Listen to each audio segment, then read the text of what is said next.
اعوذ باللہ من الشیطان اللعین الرجیم بسم اللہ الرحمن الرحیم الحمدللہ وکفا وسلام علی عبادہ الذین اصطفیٰ. درود بھیجیے محمد و آل محمد علیہ السلام.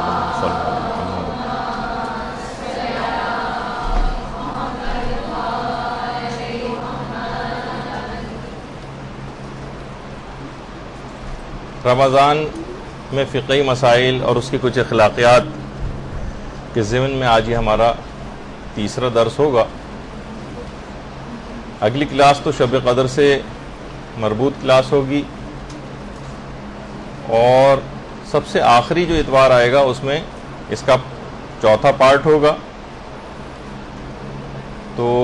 بہت اختصار کے ساتھ جتنے بھی مسائل ہم رمضان کے ان دروس میں مکمل کر سکیں گے وہ انشاءاللہ کریں گے. دیکھیے، سب سے پہلے یہ بات آپ کی خدمت میں عرض کر دی جائے کہ رمضان اور اس کے روزے یہ کوئی بھوک اور پیاس کی سالانہ رسم کا نام نہیں، یہ ایک اخلاقی ڈسپلن کی سالانہ تربیت ہے. اور رمضان کا مطلب ہی یہ ہے کہ انسان اللہ کے لیے اپنی خواہشات پر پابندی لگائے. یہ رمضان اصل میں پرہیزگارانہ زندگی کا ایک تربیتی کورس ہے. دیکھیے، اسلام کے اندر ہر چیز کی ایک ظاہری شکل ہوتی ہے اور ایک معنوی شکل ہوتی ہے. ظاہری شکل تو وہ جیسے آپ نماز پڑھتی ہیں اس کی ایک ظاہری شکل جو کہ بہت اہم ہے، وہ اگر غلط ہو جائے وہ ظاہری شکل تو کوئی فائدہ آپ کو ملے گا ہی نہیں. مسائل کے تحت بھی نماز بالکل صحیح ہونی چاہیے. تو اس کی ایک ظاہری شکل ہے ہر عبادت کی، اور اسی طرح سے اس کی ایک اسپرٹ اور ایک روح بھی ہے جس کو سمجھنا پڑے گا. نماز کی ظاہری شکل یہ کہ آپ اسے صحیح طریقے سے انجام دیں، لیکن نماز کی جو باطنی شکل ہے وہ یہ ہے کہ انسان کے اندر اس کی اسپرٹ بیدار ہو، بندگی کا ایک جذبہ بیدار ہو. یہ اسلام چاہتا ہے. مثلا آپ سب کے پاس موبائل فون بھی ہوتا ہے اور گھر پہ عام ٹیلی فون بھی ہے. کیا آپ نے اس کی ظاہری شکل و صورت کی وجہ سے اس کو لیا ہے کہ اس طرح کی شکل کی ایک چیز آپ کو درکار تھی؟ وہ ایک آلہ آپ کو ایک مخصوص شکل کا چاہیے تھا، اس وجہ سے آپ نے لیا، یا یہ کہ اس ٹیلی فون سے کوئی رابطہ کہیں کرنا مقصود ہوتا ہے؟ جب کوئی آپ سے کہتا ہے کہ بھائی مجھے کہیں ٹیلی فون کرنا ہے، آپ کے پاس فون ہے، تو آپ کہتے ہیں جی جی ہاں میرے پاس فون ہے. تو اس کے معنی کیا ہوتے ہیں؟ کیا اس مخصوص شکل کا کوئی ایک باکس یا اس مخصوص شکل کا کوئی آلہ درکار ہوتا ہے جس میں نہ کوئی سم ہے، نہ اس سے کہیں رابطہ کرنا ممکن، اور آپ لے جا کر دیتے ہیں دوسرا بھی آپ پر ہنسے گا. جب آپ کہتی ہیں کہ میرے پاس فون ہے تو اس کے معنی یہ ہوتے ہیں کہ ایسی چیز میرے پاس ہے جس سے دوسروں سے رابطہ کرنا ممکن ہوتا. اچھا، اب یہاں پر یہ ہے جس طریقے سے ہم دیکھتے ہیں کہ کلمہ، جو آپ کلمہ پڑھتی اس سے کیا فقط وہ ایک لائن کا جملہ مراد ہے؟ وہ تو کوئی کافر بھی پڑھ سکتا ہے، وہ کوئی منافق بھی پڑھ سکتا ہے، لیکن اس کلمے کے اندر ایمان کی ایک روح اور اسپرٹ ہے جو کہ ہونا چاہیے. نماز میں دیکھیے انسان خدا کے سامنے جھکتا ہے، رکوع آپ کرتی ہیں، سجدہ آپ کرتی ہیں، اس کی ایک ظاہری شکل. باطن کیا ہے کہ ہر معاملے میں آپ خدا کے حکم کے سامنے خاضع ہو جائیں، جھک جائیں. خمس اور زکوٰۃ کی بھی اسی طرح سے ایک معنوی شکل. ظاہری شکل تو یہ ہے کہ آپ نے مسائل کے تحت خمس اور زکوٰۃ جو ہے وہ نکال دی، لیکن اس کی ایک باطنی شکل یہ جس کی وجہ سے پروردگار نے یہ سب چیزیں آپ پر کی ہیں، اس کی ایک روح بھی ہے کہ مخلوق خدا کی خیر خواہی کا ایک جذبہ آپ کے اندر پیدا ہو جانا چاہیے. تو حج کو بھی اگر ہم دیکھیں تو حج ادائیگی رسوم کا نام ہے. مناسک کو آپ صحیح طرح سے انجام دیں تو آپ کا حج صحیح ہوگا، لیکن اس کی ایک اسپرٹ بھی تھی کہ حج پر آپ نے دیکھا ہے کہ کتنے اختلافات مذاہب اور مزاجوں کے اختلاف والے لوگ جو کہ لاکھوں کی تعداد میں ہوتے ہیں، انہی کے ساتھ انسان کس طرح سے اتحاد و اتفاق کا مظاہرہ کرتے ان کے درمیان میں ہی رہتا ہے. تو اس کی ایک اسپرٹ ہے، وہ آپ کو اس اسپرٹ کو اپنے اندر جو ہے وہ بیدار کرنا پڑے گا، سمجھنا پڑے گا کہ یہ سب چیزیں کیا ہیں. اسی طریقے سے روزہ بھی ہے. روزے کی ایک ظاہری شکل یہ ہے کہ آپ نے کھانا چھوڑ دیا، آپ نے پینا چھوڑ دیا، لیکن اس کی باطنی روح یا اسپرٹ اس کے اندر یہ ہے کہ آپ کے اندر صبر کا ایک مادہ پیدا ہو جانا چاہیے. ہر ناگوار بات پہ آپ جو ہے وہ آپ میں خدا کے لیے برداشت کرنے کی صلاحیت ہونی چاہیے. تو دیکھیے بہت ساری چیزیں ایسی ہیں کہ اگر ہم ارکان کو بلا روح انجام دیتے چلے جائیں بلا روح,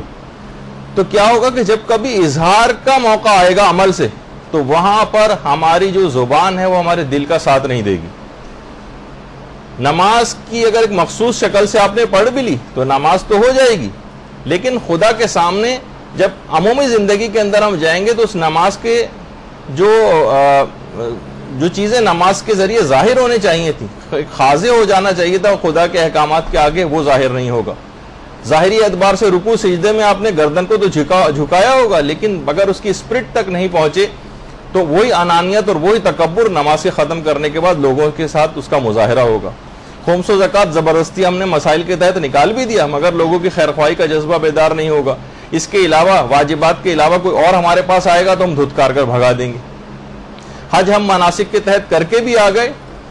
لیکن اسپرٹ بیدار نہیں کی اس کی, تو کیا ہوگا جب واپس اپنے رشتہ داروں میں آئیں گے وہاں اتحاد و اتفاق کا زبردستی مظاہرہ کیا تھا, یہاں پر آتے ہیں ان سے لڑائی جھگڑے فسادات یہ سب کچھ شروع ہو جائیں گے. تو ظاہری شکل کے ساتھ معنویت حاصل کرنے کی بھی آپ کو مکمل جو ہے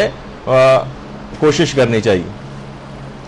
دیکھیے اس سال جو آپ روزے رکھ رہی ہیں ماشاءاللہ, تو آپ تاریخ کے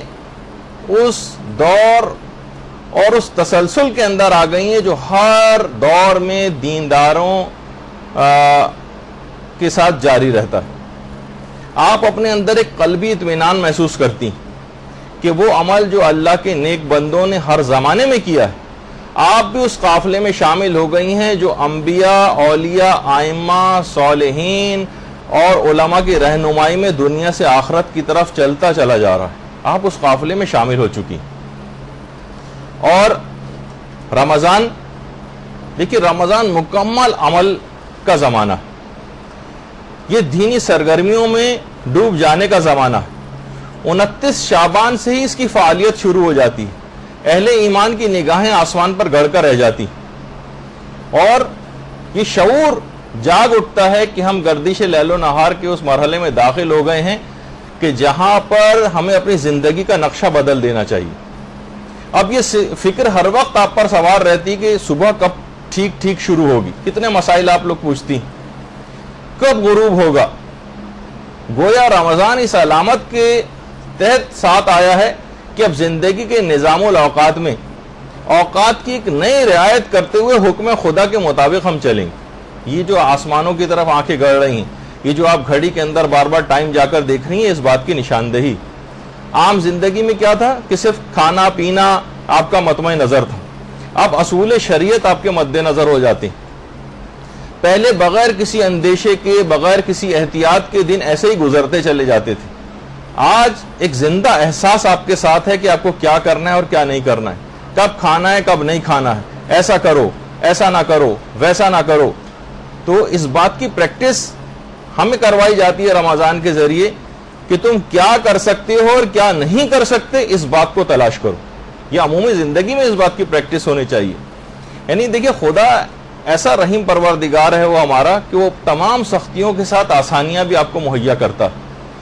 روزے کی سختی ہے تو اس کے ساتھ سحری کی رخصت بھی.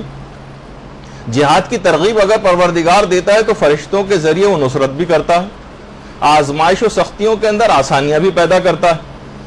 تلاوت اور نماز وغیرہ اس سے پہلے بھی آپ انجام دیتی تھیں, لیکن رمضان میں ایک زندہ کیفیت اور ایک لطف کے ساتھ انجام دیتی ہیں.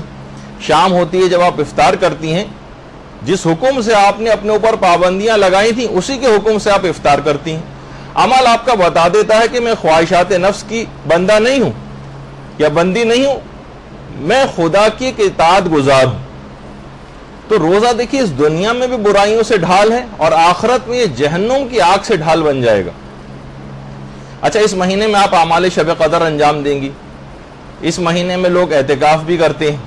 اس مہینے میں تلاوت قرآن بھی کرتے ہیں, صدقات بھی دیتے ہیں, انفاق بھی کرتے ہیں. اس ماہ میں اس دین ایک خاص دینی جذبہ آپ کے اندر بیدار ہو جاتا ہے. یہ جذبہ ایک بے حس انسان کو ایک حساس مومن بنا دیتا ہے یہ عمل سے بتا دیتا ہے کہ گناہ اور حرام تو رہے ایک طرف، میں جو ناگزیر زندگی کی ضروریات ہیں جیسے کھانا اور پینا، میں حکم خدا کے سامنے ان چیزوں سے بھی دستبردار ہو سکتا ہوں۔ اور مثال ہماری اس گھوڑے کی طرح سے ہو جاتی ہے جو کھونٹے سے بندھا ہو اور جس کی رسی جتنی زیادہ لمبی ہوتی ہے اس کے دائرے کے اندر صرف وہ جو ہے وہ گھومتا رہتا ہے اور باہر نہیں جاتا۔ تو عام دنوں میں دیکھیے اگر آپ کو صبح کو چائے نہ ملے تو آپ کو کتنی پورا دن آپ کا مقدر ہو کے رہ جاتا ہے،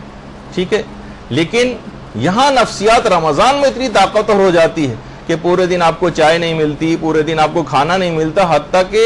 پانی تک نہیں ملتا، تب بھی آپ اس پر مطمئن رہتی ہیں۔ لہٰذا یہ بات بالکل صحیح ہے کہ رمضان ایک رمضان کو دارالعمل کہا گیا ہے اور افطار جو ہے اس کو دارالجزا کہا گیا ہے۔ پروردگار سے یہی دعا ہے کہ پروردگار ہمارے اندر وہ روحانیت پیدا کر دے جو رمضان کے ذریعے پروردگار ہم میں دیکھنا چاہتا ہے، اور خدا ہم سب کے روزوں کو قبول فرمائے۔ درود بھیجیے محمد و آل محمد۔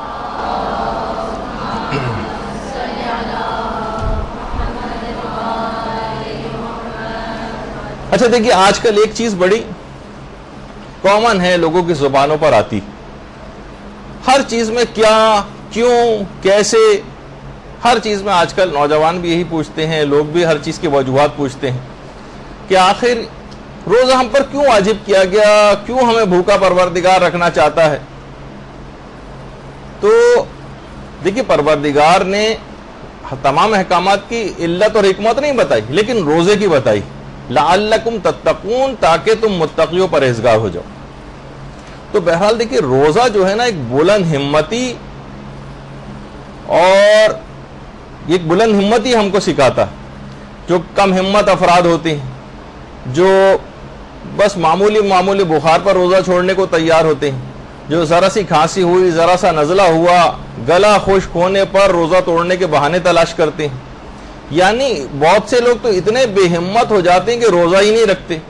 بعض اگر روزہ رکھ لیتے ہیں تو اس کو توڑنے کی فکر میں رہتے ہیں، ہر وقت فون پہ فون علماء کو کرتے رہتے ہیں کہ جناب کوئی طریقہ پتہ چل جائے کہ کسی طریقے سے میں روزہ اپنا توڑ دوں۔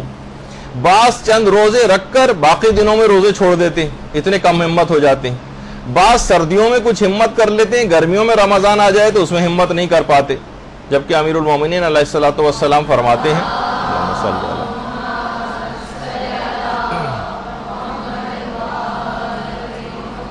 کہ انسان کی جو قدر و قیمت ہے وہ اس کی ہمتوں کے ذریعے کی جا سکتی، یعنی وہ کتنا باہمت ہے۔ تو دیکھیں، روزہ جو ہے نا ایک بلند ہمتی سکھاتا ہے، اور وہ روزہ جو تمام آداب اور اپنے اصرار کے ساتھ، معنویت کے ساتھ، اور بہت سے لوگ تو اس میں بڑے آگے نکل جاتے ہیں اور ان کی ہمت صرف افطار کی حد تک ان چیزوں سے بچنے میں نہیں رہتی، بلکہ اس سے بھی آگے بڑھ جاتی۔ افطار کا وقت آتا ہے تو روٹیاں فقیر کو دے دیتے ہیں، اور فقط ایک دن تک کی ہمت نہیں رہتی، تین دن تک کی ہمت جاری رہتی ہے، یہاں تک کہ سورہ حلاتا کو نازل ہونا پڑتا۔ وَيُطْعِمُونَ اللَّهُمَّ صَلِّ عَلَى مُحَمَّدٍ وَآلِ مُحَمَّدٍ۔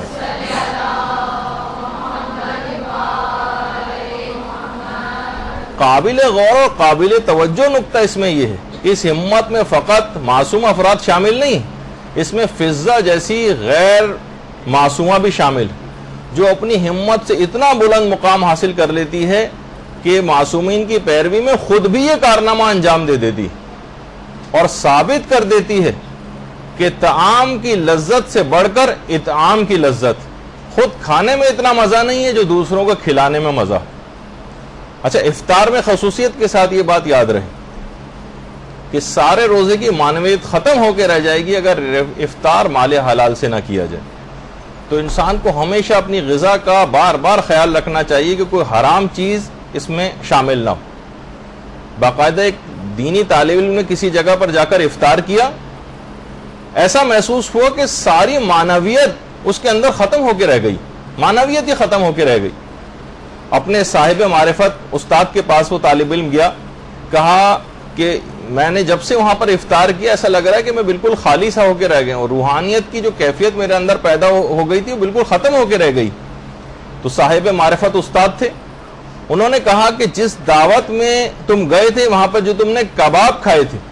اس کی قیمت ایک ایسے تاجر نے اپنے مال سے ادا کی تھی جس نے ایک ضعیفہ کا حق غصب کیا تھا۔ تو اس کا لازمی نتیجہ دیکھیے ہمارے جتنے بھی اعمال ہیں ان کا میں اس سے پہلے بھی بتا چکا ہوں کہ اس کا یہ تمام اعمال ایک برزخی شکل کو اختیار کر لیتے ہیں. یہ ایک خاص ان کی ایک برزخی شکل بن جاتی ہے. یہ پھر اس کے وہ تمام فائدے آپ کو حاصل نہیں ہونے دیتے اگر آپ نے ان چیزوں سے اپنے آپ کو نہیں بچایا. باقاعدہ ایک عالم نے اپنے استاد کے حوالے سے بات نقل کی کہ وہ اپنے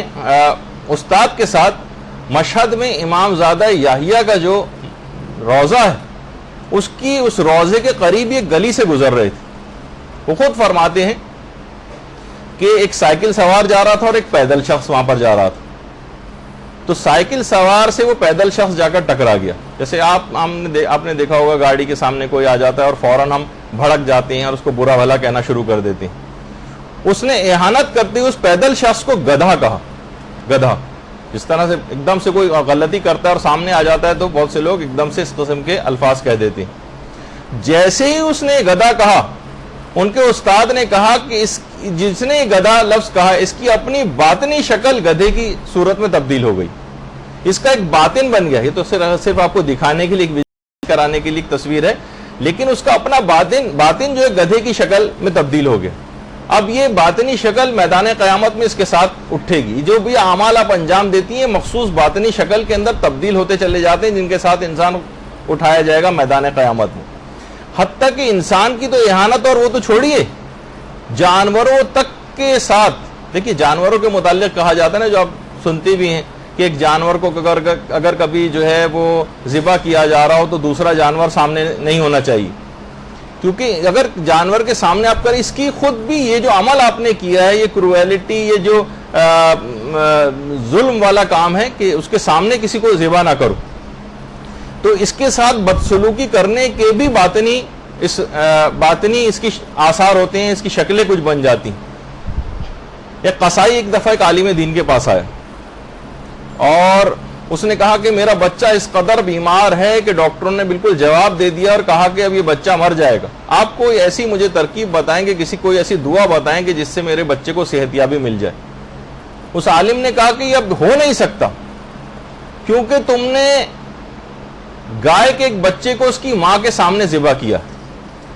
اب وہ گائے یہ کہہ رہی ہے کہ اس نے میرے بچے کا سر میرے سامنے ذبح کیا ہے اس لیے اس کے بچے کو بھی مرنا چاہیے. تو دیکھیے عام انسان کی وہ تو چھوڑیے اہانت اور توہین وغیرہ آپ نے دیکھا کہ جانوروں تک کے ساتھ یہ بہت ساری جو زندگی میں ہماری بے اعتدالیاں اور سب کچھ ہوتی ہیں ان سب کے نتائج بھگتنا پڑتے ہیں. اسلام کے اندر جب جتنے مستحبات اور مکروہات ہیں ان کا بھی آپ کی روحانیت کے اندر ایک اثر چاہے جائے گا کہ حرام اور گناہ والی چیزیں وہ تو بہت زیادہ اپنے اثرات رکھتی ہیں. تو بہت سی چیزیں جو کہا جائے کہ ایسا نہ کرو ویسا نہ کرو بہت ساری چیزیں جو کہی جاتی ہیں نا تو ان سب کے اثرات ہوتے ہیں. اس وجہ سے اسلام نے منع کیا. جب بھی ہمارے ایک جملہ ہے کہ اسلام کے تمام احکامات ذو مصلحت ہیں اور اس کی تمام ممنوعات ذو مفسدہ. اسلام نے جس چیز کا بھی جب بھی حکم دیا ہے اس کے اندر یقیناً آپ کی کوئی نہ کوئی مصلحت پائی جاتی ہے آپ کا کوئی نہ کوئی فائدہ ہوتا ہے. اور اسلام نے جتنی چیزوں سے بھی آپ کو منع کیا ہے اس کے اندر یقیناً کوئی حکمت ہے کوئی آپ کا نقصان ہے چاہے دنیاوی طور پر ہوگا اخروی طور پر ہوگا. اسلام نے چاہے وہ بتایا ہو یا نہ بتایا ہو لیکن اس کے اندر ایک نقصان پایا جاتا ہے. تو لہٰذا دیکھیے خود کو تبدیل کیے بغیر روزہ رکھنے کا کوئی فائدہ نہیں. پیغمبر اسلام یہی بات تو ارشاد فرماتے تھے. درود بھیجیے محمد و آل محمد صلی اللہ علیہ وسلم.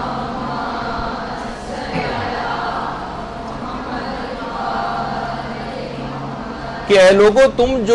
تم میں سے جو بھی اس ماہ میں اپنے اخلاق کو درست کر لے گا اسے اس روز پل صراط سے گزرنے کی اجازت دی جائے گی جس دن لوگوں کے قدم پل صراط سے ڈگمگا رہے ہوں. دیکھیے آپ سوچئے پل صراط کے متعلق ہے کہ جیسے جیسے انسان اس پر چلتا جائے گا پل صراط باریک تر ہوتا چلا جائے گا. اور جو کہا جاتا ہے نا کہ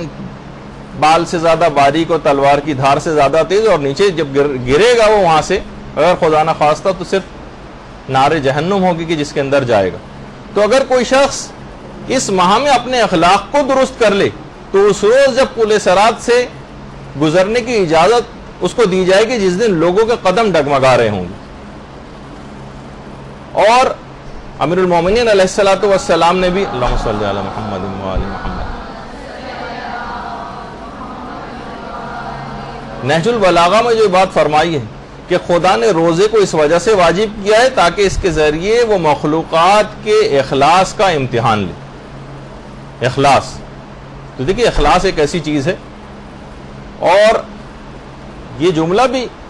شہزادی کونین فاطمۃ الزہرا سلام اللہ علیہا کا ہے. اللہم صلی علی محمد و علی محمد،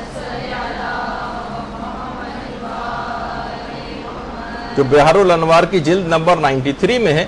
کہ وہ روزے دار، یعنی دیکھیے اعضاء و جوارے کا مکمل روزہ بھی رکھنا ہے آپ نے، کہ وہ روزے دار جس نے زبان کو اپنے کانوں کو، اپنی آنکھوں کو اور اپنے اعضاء و جوارے کو گناہوں سے محفوظ نہ کیا، اس کا وہ روزہ یعنی مفہوم روایت ہے کہ کس کام کا ہے، اس روزے کی تو کوئی قدر و قیمت نہیں. اور پانچویں امام نے بھی ہمارے بعض افراد کے اللہم صلی علی محمد و علی محمد کہ ایسے روزے کو نامکمل شمار کیا جس کے اندر سے ایک وہ نافرمان اولاد بھی ہے جو اپنے والدین کو مثلا اذیت پہنچاتی. ٹھیک ہے، رمضان میں دن پر لگا کر گزرتے چلے جا رہے ہیں، لیکن ہم دیکھ رہے ہیں کہ نوجوانوں کی وہی آوارہ گردیاں، لڑکیاں وہی ٹی وی، موسیقی، میک اپ اور بے پردگی، اس پر ہی آنکھیں جمائے اور اپنے دل لگائے بیٹھی. روزے کے نہ ہمیں ظاہری آثار کہیں نظر آ رہے ہیں، نہ کہیں باطنی آثار نظر آ رہے ہیں، نہ کوئی خاندانی نگرانی ہے، نہ کوئی مادرانہ اور پدرانہ جو ہے نگہداری ہے. تو کیا غافل دلوں کے لیے اب بھی وہ وقت نہیں آیا کہ اس مہینے کی برکت سے خدا کی اطاعت میں ان کے دل پگھل جائیں؟ کب وہ موقع آئے گا؟ بہت سے چینلز کے اندر ہم دیکھ رہے ہیں کہ وہی شرمناک نشریات چل رہی ہیں، وہی گھٹیا پروگرام چل رہے ہیں، وہی آبرو باختہ افراد کی شکلیں اس کے اندر جو ہے وہ لوٹ پھیر کر کے دوپٹے سر پہ رکھ کے جو ہے وہ نظر آ رہی ہیں. معمولات زندگی کے اندر فقط کھانے پینے کے جو معمولات ہیں صرف وہ تبدیل ہوئے، باقی سب کا سب ویسے کا ویسے ہی. تو یہ حرمہ نصیبی ہماری اور اس مہینے سے جو غلط سلوک ہم کر رہے ہیں تو کہیں ہلاکت اور بدبختی کی طرف ہمیں نہ لے جائے. اگر ہم سستی کریں گے تو یہ بات یاد رکھ لیجئے کہ رمضان آگے نکل جائے گا، ہم وہیں کے وہیں رہ جائیں گے، وہیں کے وہیں بیٹھے رہ جائیں گے، وہی بدبختی اور وہی حرمہ نصیبی ہمارے ساتھ ہوگی. پھر معلوم نہیں کہ اگلے رمضان تک زندہ رہ بھی سکے یا نہ رہ سکے. لہٰذا رمضان میں اپنے پروردگار سے راز و نیاز کرنا ہے، اس کی محبت دل میں پیدا کرنی. دیکھیے پروردگار آیت اللہ فہری ایک ہیں، وہ نقل کرتے ہیں کہ ایک عالم نے پروردگار عالم سے عرض کی کہ اپنا مجھے تو محبوب بنا لے کہ میں تجھ سے راز و نیاز کر سکوں. تو میں کون سی ایسی دعا پڑھوں اے پروردگار کہ تیری محبت میرے دل میں پیدا ہو جائے کہ میں تجھ سے راز و نیاز کر سکوں. جو ہم صرف عرفا کی باتیں پڑھتے ہیں کہ وہ خدا سے راز و نیاز کرتے تھے، تو عالم معنویت سے ان عالم کو پروردگار کی طرف سے یہ بات کہی گئی کہ تم دعائے یستشیر پڑھو، دعائے یستشیر. اور علامہ ابن طاؤس نے محج الدعوات میں اس کو جو ہے دعا یستشیر کے حوالے سے بہت سی باتیں جو ہے وہ نقل بھی کی ہیں. اچھا دیکھیے ایک بات اور اس میں بیان کر دی جائے، کیونکہ بچے بھی بعض اوقات یہ بات سنتے ہیں اور نوجوان بھی سنتے ہیں اور بہت سے خیر بزرگ حضرات بھی اس میں پیچھے نہیں رہے ہیں، کہ بعض اوقات گرمی بہت زیادہ ہوتی ہے جس کی وجہ سے وہ روزہ نہیں رکھ پاتے. ابھی مجھے ایک صاحب نیچے کہہ رہے تھے کہ ایک فلاں صاحب ہیں، ان کو کسی قبرستان جانا تھا، تو قبرستان جانے کی وجہ سے آج انہوں نے روزہ نہیں رکھا کہ گرمی بہت ہوگی، وہاں پہ پیاس لگے گی، تو شروع سے روزہ نہیں رکھا. تو بالفرض کبھی ایسا ہو جائے تو دیکھیے اسلام نے ہر چیز کا ہم کو حکم بتایا ہے، ہر چیز کا بلکہ طریقہ بتایا ہے کہ ہم اس سے کیسے نبرد آزما ہوں. علماء فرماتے ہیں کہ 2 آیات قرآنی ایسی ہیں کہ اگر بہت زیادہ رمضان میں گرمی کسی کو لگ رہی ہو اور روزہ ناقابل برداشت اس کو ہونے لگے تو وہ ان 2 آیات کی تلاوت کرے تو اس کو روزہ قابل برداشت ہو جائے گا اور اس کی گرمی کم ہو جائے گی جو اس کو گرمی لگ رہی. تو سورہ صافات کی ایک تو 109ویں آیت ہے، سلام علی ابراہیم کذالک نجزی المحسنین. یہ آپ جا کر اتار لیجئے گا، سورہ صافات کی آیت نمبر 109. اس کی اگر تلاوت کرنا شروع کر دے تو روزے کی گرمی اس کو کم لگے گی اور روزہ اس کے لیے قابل برداشت ہو جائے گا، نہایت سکون اور آسانی کے ساتھ اپنے روزے کو مکمل کر لے گا. یہ ویسے سب کو بھی یاد رکھنی چاہیے، کیونکہ اکثر ایسا ہوتا ہے کہ آپ کو اسکول، کالج، یونیورسٹی، اپنے ملازمت، کاروبار میں لوگوں کو جانا ہوتا ہے اور بہت سے لوگوں کی فیلڈ جاب ہوتی ہیں، اور بہت زیادہ گرمیاں اگر ہیں تو بہت زیادہ پریشانی ان کو ہو جاتی ہے. تو یہ چھوٹی چھوٹی سی 2 آیتیں ہیں, یہ اگر یاد کر لیں, ان کی تلاوت کریں تو روزہ ان کے لیے بہت آسانی کے ساتھ گزر جائے گا. سورہ صافات کی آیت نمبر 109, سلام علی ابراہیم کذالک نجزی المحسنین. اور دوسری آیت ہے سورہ انبیاء کی آیت نمبر 69, فقلنا یا نار کونی بردا وسلاما علی ابراہیم. یہ آیت جو ہے سورہ انبیاء کی آیت نمبر 69. تو یہ چھوٹی چھوٹی سی 2 آیتیں بچوں کو بھی یاد ہو سکتی ہیں, بڑوں کو بھی یاد ہو سکتی ہیں, تاکہ کبھی ایسا موقع پیش آ جائے تو ان کی پیاس بہت زیادہ کم ہو جائے گی اور روزہ ان کے لیے قابل برداشت ہو جائے گا. اور بالفرض اگر پیاس آپ کو لگ بھی رہی تو دیکھیے اسی پیاس کو برداشت اگر آپ کو کرنا ہے تو وہ روایت آپ دماغ میں لے کر آئیں, جو باقاعدہ اس روایت کو علل الشرائع میں شیخ صدوق نے نقل کیا پیغمبر اسلام کے حوالے سے, کہ جنت کے ایک دروازے کا نام ریان ہے, اس سے سوائے روزے داروں کے کوئی شخص داخل نہیں ہوگا, جس کو باب الصائمین بھی کہا جاتا ہے. کیوں ریان اس کا نام کیوں پڑا ہے؟ اس وجہ سے دیکھیے روزے داروں پر پیاس کی جو سختی ہے وہ بھوک کی سختی سے زیادہ ہے. تو جس وقت وہ جنت میں داخل ہوں گے تو رے یعنی سیرابی, رے کہتے ہیں سیرابی کو, وہ اس سے ملاقات کرے گی اور اس کے بعد اس کو پھر دوبارہ کبھی پیاس نہیں لگے گی. رے کہتے ہیں ریان, جب بھی اس کا نام پڑا رے, سیرابی ایک ایسی ملاقات کرے گی کہ پھر اس کے بعد پھر کبھی پھر ہمیشہ ہمیشہ کبھی اس کو پیاس نہیں لگے گی. یہ دنیا میں جو بھوک اور پیاس انسان برداشت کرتا ہے نا, تو اس کا ایک ایسا نتیجہ آخرت میں نکلنے والا ہے, پھر ایسی سیرابی ہوگی کہ پھر کبھی پیاس نہیں لگے گی. تو بہرحال یہ دماغ میں یاد رہے کہ اس دروازے سے اگر ہم یہ دماغ میں یہ حدیث یاد آ جائے ہمیں, تو کتنی بھی گرمی کیوں نہ لگ رہی ہو, آپ سوچیں کہ جنت میں مخصوص دروازہ کیا جائے گا جس سے روزے دار داخل ہوں. اور وہ جو آپ سنتی ہیں کہ روزے دار کو افطار کے وقت 2 خوشیاں ملتی ہیں, ایک تو افطار کی خوشی اور دوسری وہ جب وہ اپنے پروردگار سے ملاقات کرے گا. بہت سے علماء یہ فرماتے ہیں کہ یہاں افطار کی خوشی سے مراد کھانوں کی خوشی مراد نہیں, کہ ہمارے سامنے پوری ٹیبل سجی ہوئی ہے, بہت سارے سموسے پکوڑے وغیرہ رکھے ہوئے, تو وہ جو خوشی ہم کو ملے گی, کیونکہ یہ جو ہے کہ ملاقات پروردگار کی خوشی اور افطار کی خوشی, تو یقیناً یہ جو کھانوں کی خوشی اور یہ پیٹ کی حاجت کی جو تکمیل ہے, یہ ان عمدہ باتوں میں سے ان کو شمار نہیں کیا جاتا کہ نیک لوگوں کی اس وجہ سے ان کی تعریف کی جائے کہ افطار کے وقت ان کو بڑی جو ہے خوشی محسوس ہوتی ہے کھانوں کو دیکھ کر, بلکہ علماء فرماتے ہیں اس سے مراد وہ خوشی ہے جو مسلمانوں کو اس دن نیکیوں کے رجسٹر کو اپنے دیکھ کر حاصل ہوگی اور اپنے اعمال کی جو فضیلت ان کو اس دن پتہ چلے گی, اس سے وہ والی خوشی مراد ہے. افطار سے پر یہاں سے اس سے مراد ایک جو اس کی باطنی شکل ہے اور جو اس کے ایک آثار ہیں, صرف یہ نہیں کہ صرف کھانوں کو دیکھ کر جو اس کو خوشی ہو رہی ہے, اس پر نیک لوگوں کی تعریف کی جائے کہ اس کے لیے 2 خوشیاں. تو بہرحال یہ ایک چیز آپ کے سامنے اس کا ایک مفہوم جو ہے وہ بیان کیا. اب آ جائیے مسائل فقہ کی طرف. تو آپ نے ابھی کچھ فلسفے کے حوالے سے بات سنی جو اب تک اتنی آ نہیں پائی تھی ہماری گفتگو میں, تو سوچا کہ تھوڑی سی بات اس کے اوپر بھی ہو جائے. اچھا, اب ایک مسئلہ ہے کہ اگر کوئی شخص روزہ رکھنا, کوئی شخص بھول گیا وہ روزے سے اور اس نے پانی مانگا آپ سے. دیکھیے اب ہم متفرق چھوٹے چھوٹے مسئلے بیان کر رہے ہیں, کیونکہ اب اتنا وقت ہمارے پاس نہیں ہے کہ ہم ایک خاص ترتیب کے ساتھ جس طرح توضیح المسائل میں مسائل لکھے ہوں اس کو بیان کریں, ورنہ انشاءاللہ جب اگلی دفعہ آئے گی تو یہی مسئلے ریپیٹ نہیں ہوں گے اگلے سال, اور نئے مسائل اور کسی ترتیب کے ساتھ ہم مسئلوں کو ڈسکس کریں گے. اگر کوئی شخص بھول گیا کہ وہ روزے سے, ابتدائی دنوں میں عام طور پر ایسا ہو جاتا ہے, اور اس نے ہم سے, باپ نے بیٹی سے مثلاً کہا کہ ذرا مجھے پانی دینا,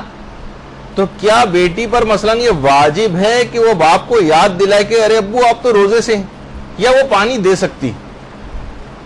تو آپ حیران ہوں گے جواب سن کر کہ باپ کو یہ بتانا واجب نہیں کہ آپ روزے سے ہیں, اور وہ لا کر پانی بھی دے سکتی. آپ کہیں گے بھائی یہ کیا, اس کو تو فوراً بتانا چاہیے. نہیں, باپ کیونکہ بھول کے عالم میں ہے, اور اچھا یہ نہیں کہ لازمی لا کر دیں, میں صرف اجازت کے حوالے سے بات بتا رہا ہوں, ورنہ آپ بتا بھی سکتی ہیں, اس میں کوئی حرج نہیں, بتا دیں کہ نہیں آپ کا روزہ, لیکن ایک مسئلہ یہ ہے کہ اگر کسی نے لا کر پانی دے بھی دیا تو اس میں کوئی حرام اور کوئی گناہ کی بات نہیں ہے. وہ شخص بھی بھولا ہوا ہے اور چاہے ہمیں پتا ہے کہ یہ بھولا ہوا ہے, تب بھی ہمیں اجازت ہے کہ اس کو لا کر پانی دے سکتے ہیں. تاکہ یہ آپ کو اس وجہ سے بتانے کے لیے کہ بہت سی چیزیں اسلام کو نا خواہشات نفس کا نام نہیں, کہ ہمیں تو بہت عجیب سی بات لگ رہی کہ بھئی رمضان میں ہم کیسے پانی پلا دیں. نہیں, یعنی ہمیں حکم خدا دیکھنا پڑے گا کہ اس نے وہ چیز ہم پر واجب بھی کی ہے یا واجب نہیں کی. دوسرا مسئلہ یہ ہے کہ اگر کوئی شخص سستی یا شرم کی وجہ سے صبح کو اپنا غسل واجب نہ کر سکے تو اب کیا ہوگا؟ رمضان گزرنے کے بعد کیا اس کو فقط قضا کرنی پڑے گی یا کفارہ بھی دینا پڑے گا؟ تو اس کا جواب یہ کہ اس پر قضا بھی ہوگی اور کفارہ بھی آ جائے گی. ہاں, اگر یہ تھوڑی سی عقل مندی کا مظاہرہ کرتا, ٹھیک ہے, گناہ تو ایک آ ہی رہا تھا جس کی توبہ بعد میں سے کر لینی چاہیے, لیکن جیسے پچھلی دفعہ بھی بات آئی تھی کہ اگر بالکل آخری وقت میں یہ تیمم کر کے روزہ رکھ لے تو اس کا وہ روزہ بھی صحیح ہو جاتا, صرف اس کو بس اس کو صرف توبہ کرنا پڑتی, اس عمل کے بعد اسے فقط توبہ کرنا پڑتی. لیکن اس نے سستی یا کسی شرم کی وجہ سے غسل واجب نہیں کیا رمضان میں, تو اب اس کو قضا بھی کرنی پڑے گی اور اس کو کفارہ بھی دینا پڑے گا. اچھا, اب ایک مسئلہ ہے کہ کسی شخص نے یہ بتایا ہمیں کہ افطار کا وقت ہو گیا, افطار کا وقت ہو گیا اور ہم نے افطار کر لیا اس کے کہنے پر. بعد میں پتہ چلا کہ افطار کا وقت نہیں ہوا تھا, تھوڑا وقت باقی تھا ابھی. ایک تو وہ احتیاط والا ٹائم نہیں, یعنی واقعی جو صحیح وقت ہے وہ افطار کا جو ہے وہ ابھی نہیں آیا تھا اور ہم نے اس کے کہنے پر افطار کر لیا.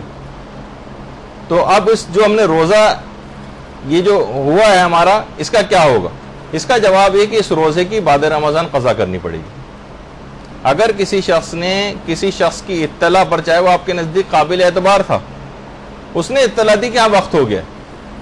اب ہو سکتا ہے اس کی گھڑی کا کوئی مسئلہ ہو یا کوئی اور مسئلہ ہو, تو افطار کے وقت اس نے پہلے ہی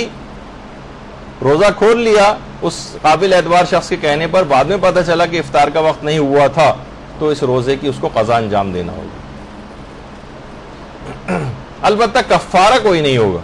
صرف قضا ہوگا. اچھا, اب یہ پچھلی دفعہ بھی بات آئی تھی جو رہ گئی تھی کہ بیمار اپنا فدیہ کب نکالے گا. بہت سے لوگ بیمار ہو جاتے ہیں, اور ہلکے پھلکے وہ نزلہ کھانسی والے بیمار نہیں جو میں نے جن کی پچھلی دفعہ مذمت کی تھی کہ معمولی باتوں پہ روزہ چھوڑتے ہیں. واقعی کوئی سیریس بیمار ہو جائے تو بہت سے لوگ غلطی یہ کرتے ہیں کہ بس وہ بیمار ہوئے اور اس کے بعد انہوں نے فدیے نکالنے شروع کر دی, یا چلیں رمضان گزرا, عید کے بعد انہوں نے پورے 30 دن کے 30 دن یا جتنے بھی ان کے روزے بیماری سے چھوٹے تھے اس کا فدیہ نکال دیا. تو اس کا حل کیا ہے؟ بیمار اپنا فدیہ کب نکالے گا؟ یہ عمل جو ان لوگوں نے کیا کہ رمضان کے فوراً بعد فدیہ نکال دیے, کیا یہ عمل صحیح ہے؟ جواب ہے کہ یہ عمل غلط ہے. فدیہ کب واجب ہوگا؟ جب اگلے رمضان تک ان تمام روزوں کی قضا نہ کر سکے. قضا اگر قضا کر لے گا تو کوئی فدیہ نہیں, کیونکہ قضا تو اس کو رکھنا ہے نا. بیمار کو اگلے رمضان سے پہلے روزوں کی قضا کرنا ہوتی جو آپ نے سنا تھا, ورنہ اسے کفارہ تاخیر دینا پڑتا جو پچھلی دفعہ بات آئی تھی. تو یہ جو فدیہ لوگ فوراً ابھی بیمار ہوئے, آج کا روزہ چھوٹا, آج کا فدیہ نکال دیا. بہت سے لوگ یوں کرتے ہیں, 5-7 روزے چھوٹے, رمضان ہی میں فدیہ نکال دیا, یا عید کے بعد فدیہ نکال دیا. یہ فدیہ غلط ہو جاتا ہے, ایک چیریٹی بن جائے گا, ایک ثواب آپ کو مل جائے گا, لیکن فدیہ آپ کی گردن سے اترے گا نہیں.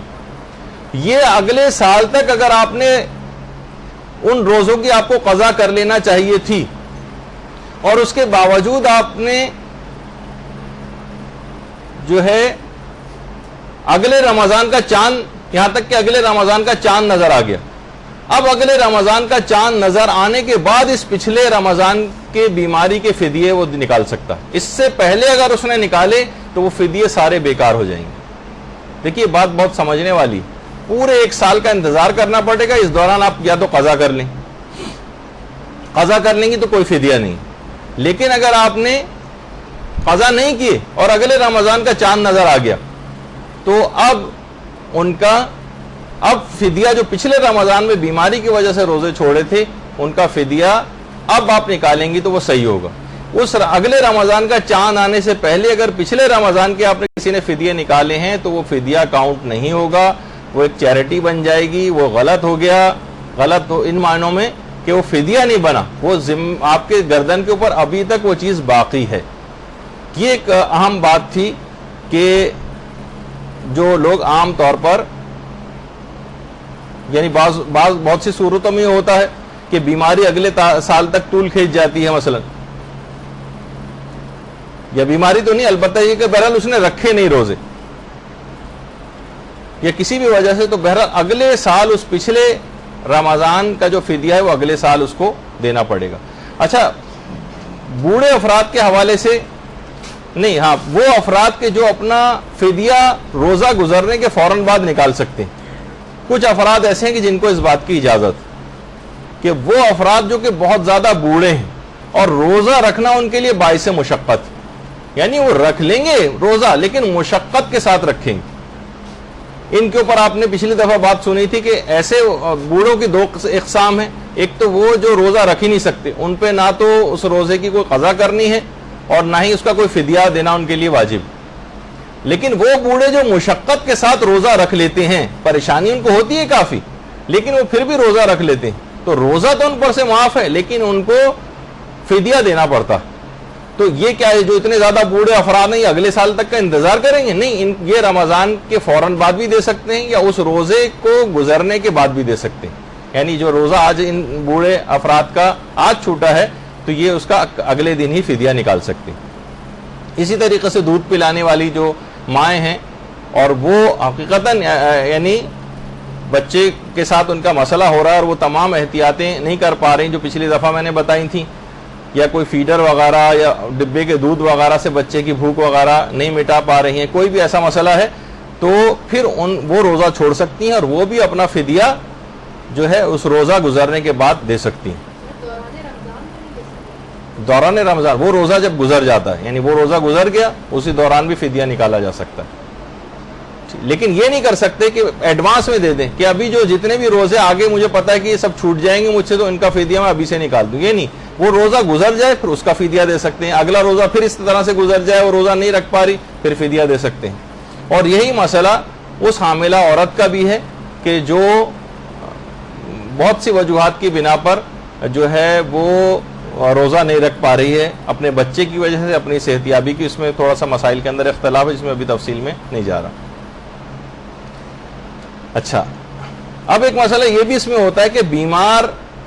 اگر اگلے رمضان سے پہلے انتقال کر جائے تو کیا اس کے ورثاء پر یہ فدیہ اس کے مرنے کے بعد نکالنا یہ واجب ہوتا ہے؟ تو جواب ہے کہ ورثاء پر اس فدیے کو دینا واجب نہیں. یعنی بیمار کو اگلے رمضان سے پہلے قضا کر لینی چاہیے تھی اور اس کو ظاہر ہے اس کے اوپر فدیہ واجب ہوتا. جب اگلے رمضان کا چاند آتا تو بہت سے لوگوں کے دماغ میں آتا ہے کہ کیا اس کا یہ والا فدیہ جو ڈیو ایک گلاسز پر ہونے والا تھا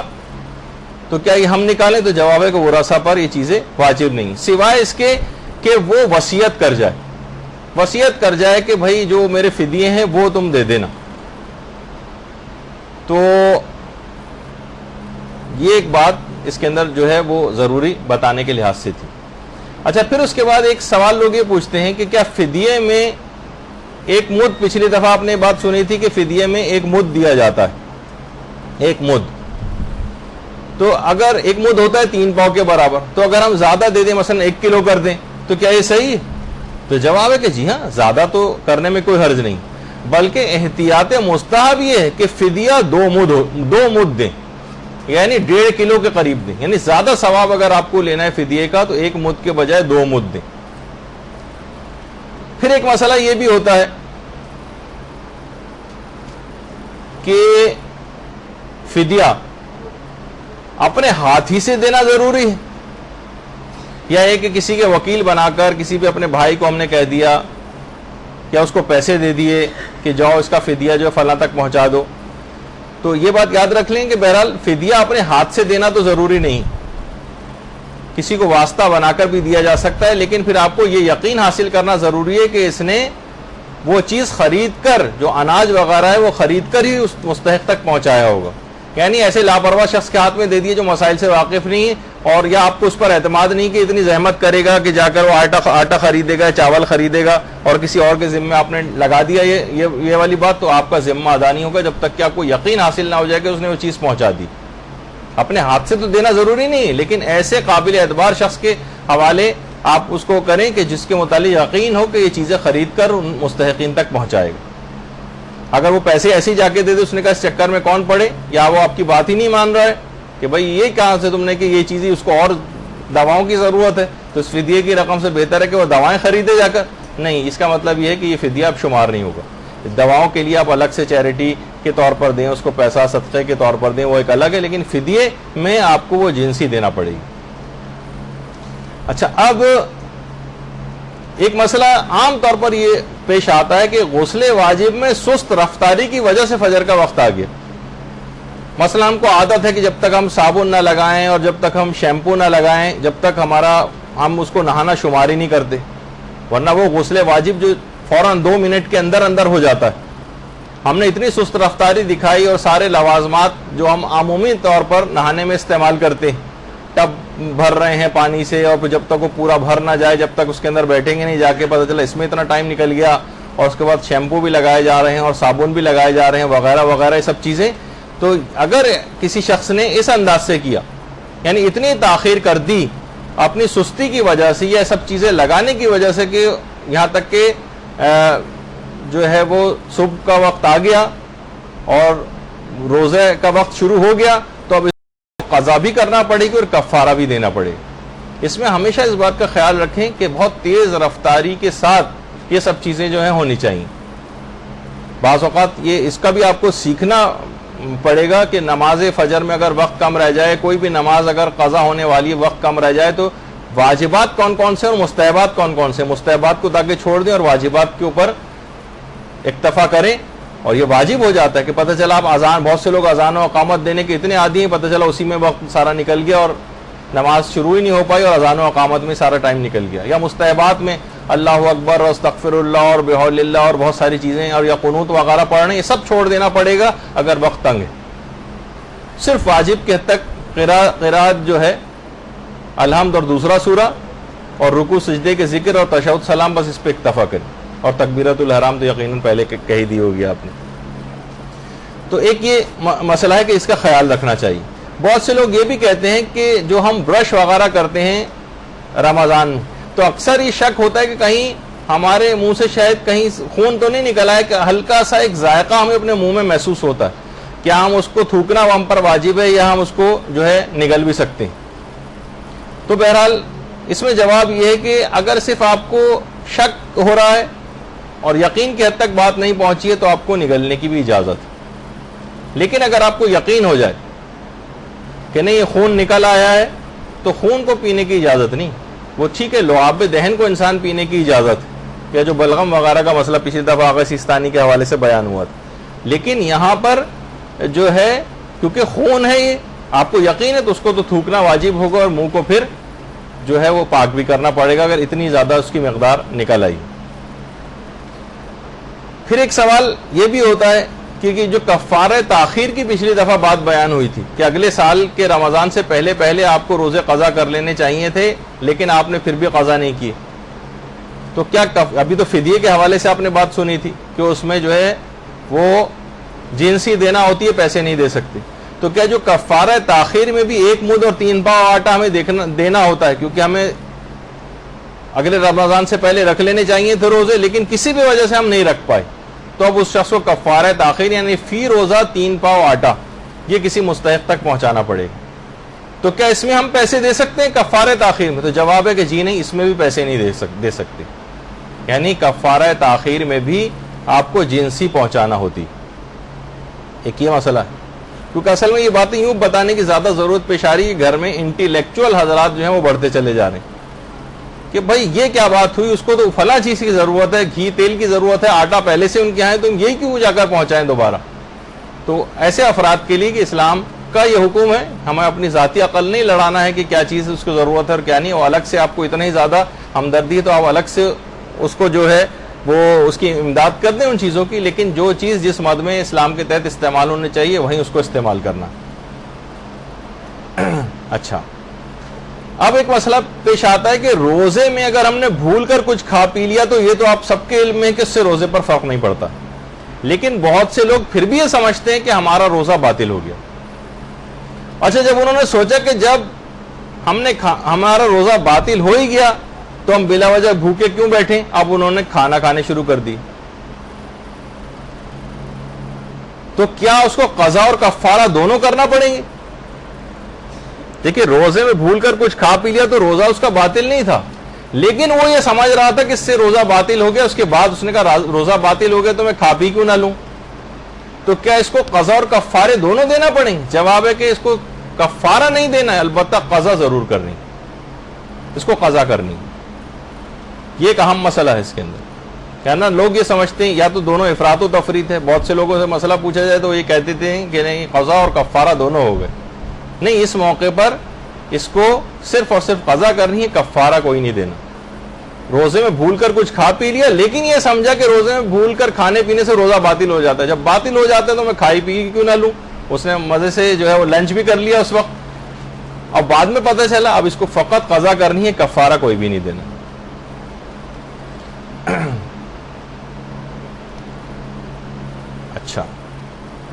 اچھا، بہت سارے مریض حضرات ایسے ہوتے ہیں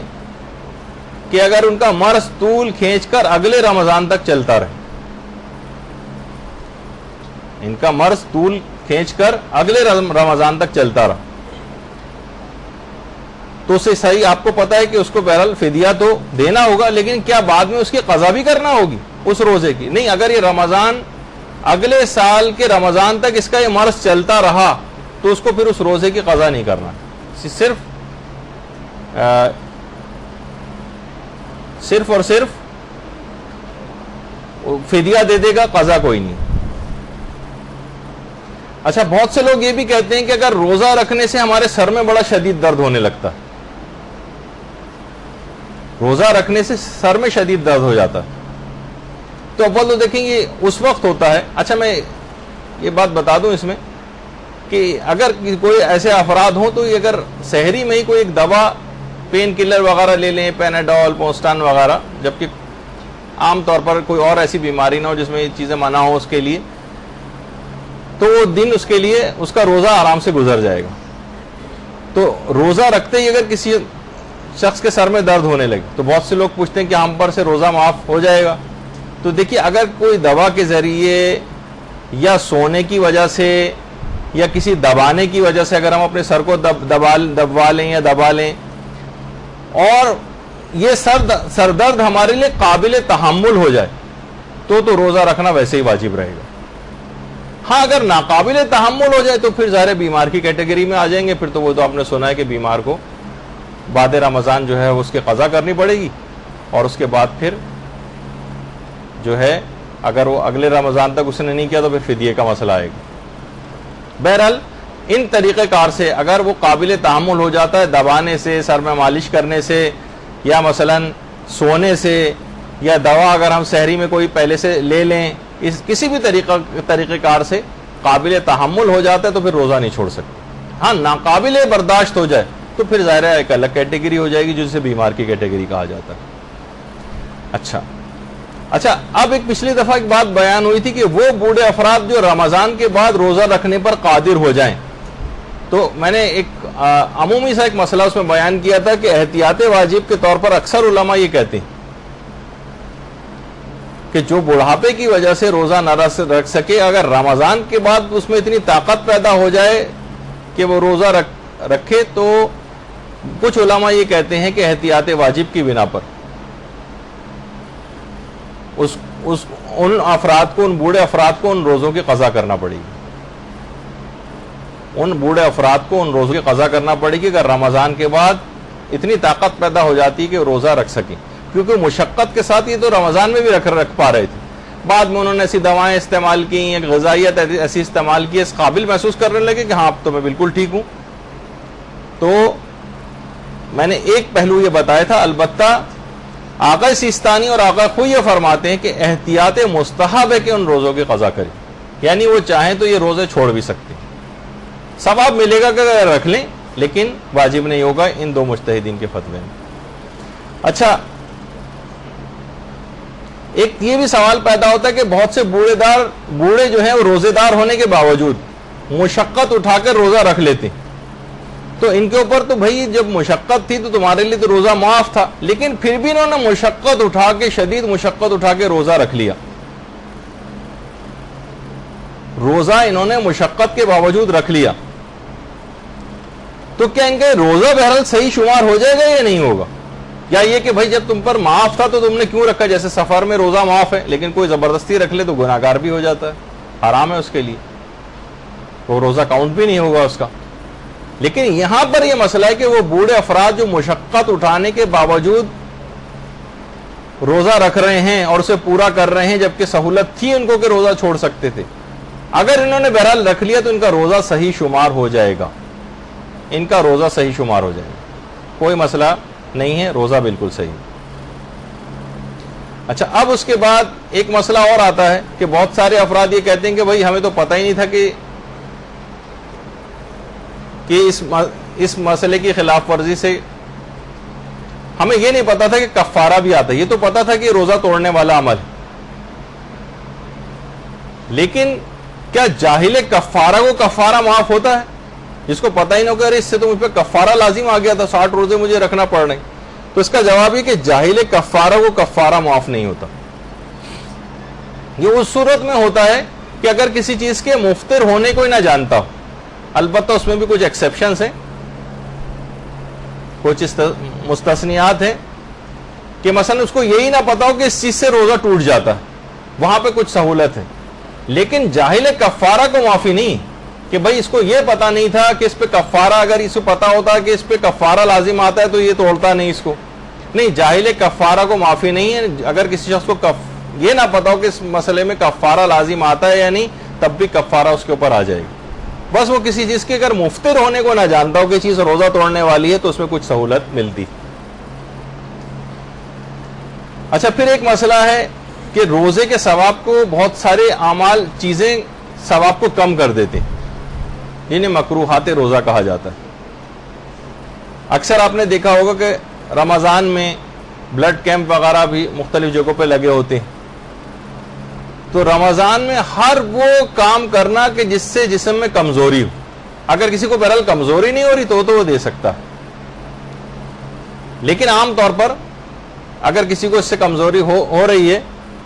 تو ہر وہ عمل کرنا روزے میں مکروہ ہے جو روزے میں کمزوری پیدا کرے، اس میں خون دینا بھی شامل ہو سکتا ہے، اس میں خوشبودار جڑی بوٹیاں جو ہربس وغیرہ ہوتی ہیں ان کو سونگھنے بھی مکروہ ہے۔ عورتوں کے لیے کچھ خصوصیت کے ساتھ کچھ مسائل ہیں کہ مثلا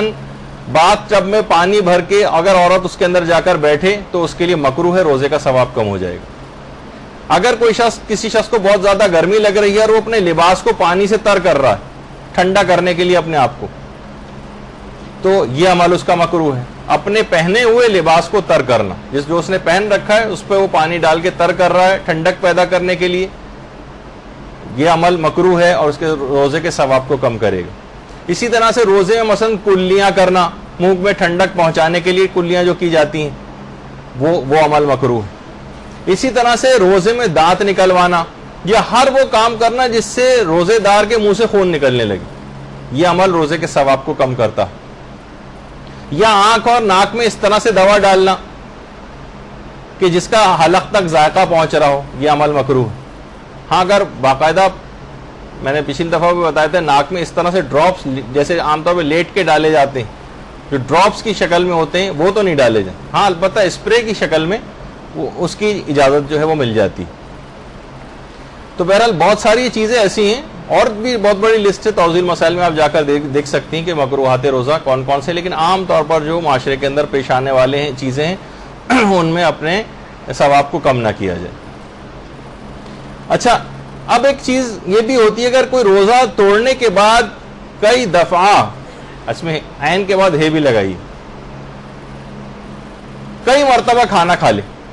اس نے سوچا کہ اب روزہ تو ٹوٹ ہی گیا ہے، اس نے روزہ توڑ دیا تھا کھا پی کے، اب وہ لیکن دن میں کئی دفعہ کھانا کھا رہا ہے، 2-3 دفعہ اس نے کھانا کھا لیا ہے، کوئی چیز کھا لی، تو کیا اس کے کفارے بھی ڈبل ہوتے جائیں گے اس پر یا ایک ہی کفارہ رہے گا؟ تو اس کا جواب یہ ہے کہ ایک ہی کفارہ رہے گا. جتنی دفعہ متعدد بار کھانے سے کفارے بھی مقرر نہیں ہوتے، یعنی بار بار نہیں دینا پڑتا کہ جتنے دفعہ کھائے ہیں اتنے کفارے دینا پڑیں گے، یہ مسئلہ نہیں.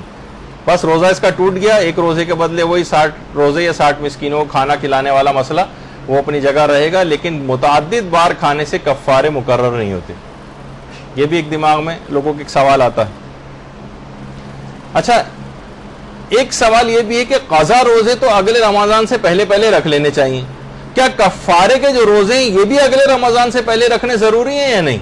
لوگ سمجھتے ہیں کہ کفارے کے جو روزے ہیں وہ بھی اگلے رمضان سے پہلے ہمارے لیے رکھنا ضروری ہے. تو جواب ہے کہ نہیں، کفارے کے روزے کا یہ مسئلہ نہیں ہے کہ اگلے رمضان سے پہلے پہلے آپ رکھیں، اس کے آنے والے آئندہ سالوں میں بھی کفاروں کے روزے آپ رکھ سکتی ہیں، اور اس میں نہ کوئی الگ سے کوئی کفارہ تاخیر کا مسئلہ آئے گا، نہ کوئی اور مسئلہ. ہاں، رمضان کا ایک ایک قضا روزہ وہ تو اگلے رمضان سے پہلے رکھ لینا ہے، ورنہ کفارہ تاخیر ہوتا ہے. لیکن جو ایک روزے کے بدلے 60 روزے رکھنے، یہ اگلے رمضان سے پہلے رکھنا لازمی نہیں. اس کو آئندہ آنے والے سالوں میں ٹالا جا سکتا ہے، البتہ اس میں سستی وغیرہ نہ کی جائے، ورنہ یہ پھر بڑھتے ہی چلے جاتے ہیں اور ہزاروں اور لاکھوں کی تعداد میں بعض اوقات بہت سے لوگوں کے پہنچ جاتے ہیں، اور پھر وہ دماغ میں تصور نہیں. جیسے پچھلی دفعہ بھی میں نے کہا تھا کہ پھر اتنی حیثیت نہیں ہو پاتی، نہ 60 روزے رکھ سکتے ہیں، نہ 60 مسکینوں کو کھانا کھلا سکتے ہیں. تو میں نے کہا، یہ بھی کہا تھا پچھلی دفعہ کہ جب اتنے آپ کمزور اور ضعیف ہیں تو اللہ میں سے ٹکر لینے کی پھر کیا ضرورت تھی. تو بہرحال وہ اپنی جگہ مسئلہ ہے. اچھا، اب ایک مسئلہ پچھلی دفعہ یہ بھی بیان ہوا تھا کہ کفاروں میں ہمیں 60 کھوپڑیاں تلاش کرنی پڑتی ہیں دینے کے لیے، یہ سمجھانے کے لیے تاکہ آپ کے دماغ میں نقش ہو جائے. یعنی 60 افراد تلاش کرنا پڑتے ہیں جن کو ہم رمضان کے کفارے دیں. میں نے کہا تھا کہ 15 افراد کو 4 دفعہ ہم 4 کفارے نہیں دے سکتے کہ 15 کو 4 سے ملٹیپلائی کریں گے تو 60 ہو جائیں گے. 60 کا عدد ہونا چاہیے.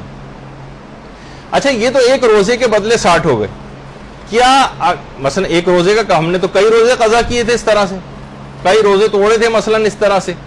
تو ہر روزے کے بدلے ہمیں 60 کے لیے کیا اگلے 60 آدمی تلاش کرنے پڑیں گے، یا انہی جو ایک روزے کے 60 ہم نے تلاش کر لیے تھے افراد اگلے روزے کا کفارہ بھی انہی 60 کو دے سکتے ہیں؟ تو جواب ہے کہ جی ہاں،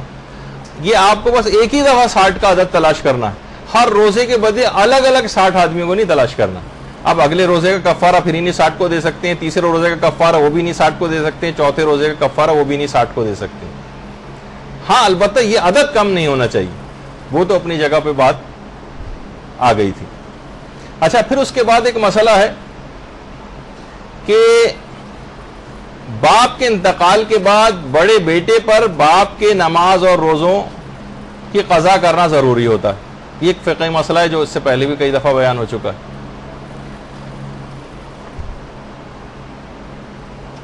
اب یا تو یہ خود بڑا بیٹا ان نماز اور روزوں کو کرے، یا یہ کہ کسی سے کو اجیر بنا کر کسی کو پیسے دے کے باپ کی نمازیں پڑھوائے یا روزے رکھوائے. البتہ عقل سیستانی کے تحت بڑے بیٹے کو ایک سہولت اور بھی، یعنی اگر وہ خود سے باپ کے قضا روزے رکھنے کی ہمت نہیں، وہ کہہ رہا میرے اپنے اوپر ہی اتنے زیادہ قضا روزے میرے اپنے باقی ہیں کہ ابا مرحوم کے میں کہاں تک رکھوں. دیکھیے، اتنے بعض اوقات اتنے زیادہ روزے بھی ہو جاتے ہیں پوری زندگی. والد محترم نے کسی کے مثلا روزے نہیں رکھے، اب بڑا بیٹا تو پریشان ہو جائے گا. جیسے ہمارے استاد محترم بھی کہا کرتے تھے کہ اگر کوئی شخص پاگل ہے بڑا بیٹا تو اس پر تو باپ کے قضا روزے نہیں، ظاہر ہے کہ پاگل ہے، لیکن اگر وہ پاگل پنے سے صحیح ہو جاتا ہے تو اس پر صحیح ہونے کے بعد پھر باپ کے قضا روزے آ جائیں گے. لیکن جیسے ہی وہ سنے کہ ابا کے 60 سال کے نماز اور روزے کر رہے ہیں، وہ پھر پاگل ہو جائے دوبارہ سنتے ہی، تو پھر دوبارہ سے اس کے اوپر وہ چیزیں معاف ہو جاتی. تو ایک بہرحال مذاق کی بات تھی، لیکن واقعی پاگل تو آدمی ہو جاتا ہے. کتنے ابا کے جو ہے 60 سال کے ایک دینی تعلیم تھے بھی، اپنے والد سے انہوں نے کہا تھا کہ اب والد محترم آپ یہ روزے خود رکھ لیجئے، ہمارے لیے اپنے روزے رکھنا اتنا مشکل ہے کہ ہم کہاں آپ کے بعد جو ہے آپ کے لیے روزے رکھتے پھریں گے. بہرحال اگر اچھے طریقے سے سمجھایا جائے والدین کو تو بات سمجھ میں بھی آ سکتی. تو اب ایک سہولت ہے یہ، اب 60 روزے کے کفارے کے تو نہیں، ابھی خیر اس کا بھی مسئلہ آئے گا، لیکن باپ کے خود 60 سال کے مثلا نماز اور روزے، نمازوں میں تو کا مسئلہ بھی نہیں بیان کر رہا ہوں، روزوں کے سلسلے میں اگر آقا سیستانی کا مقلد ہے بڑا بیٹا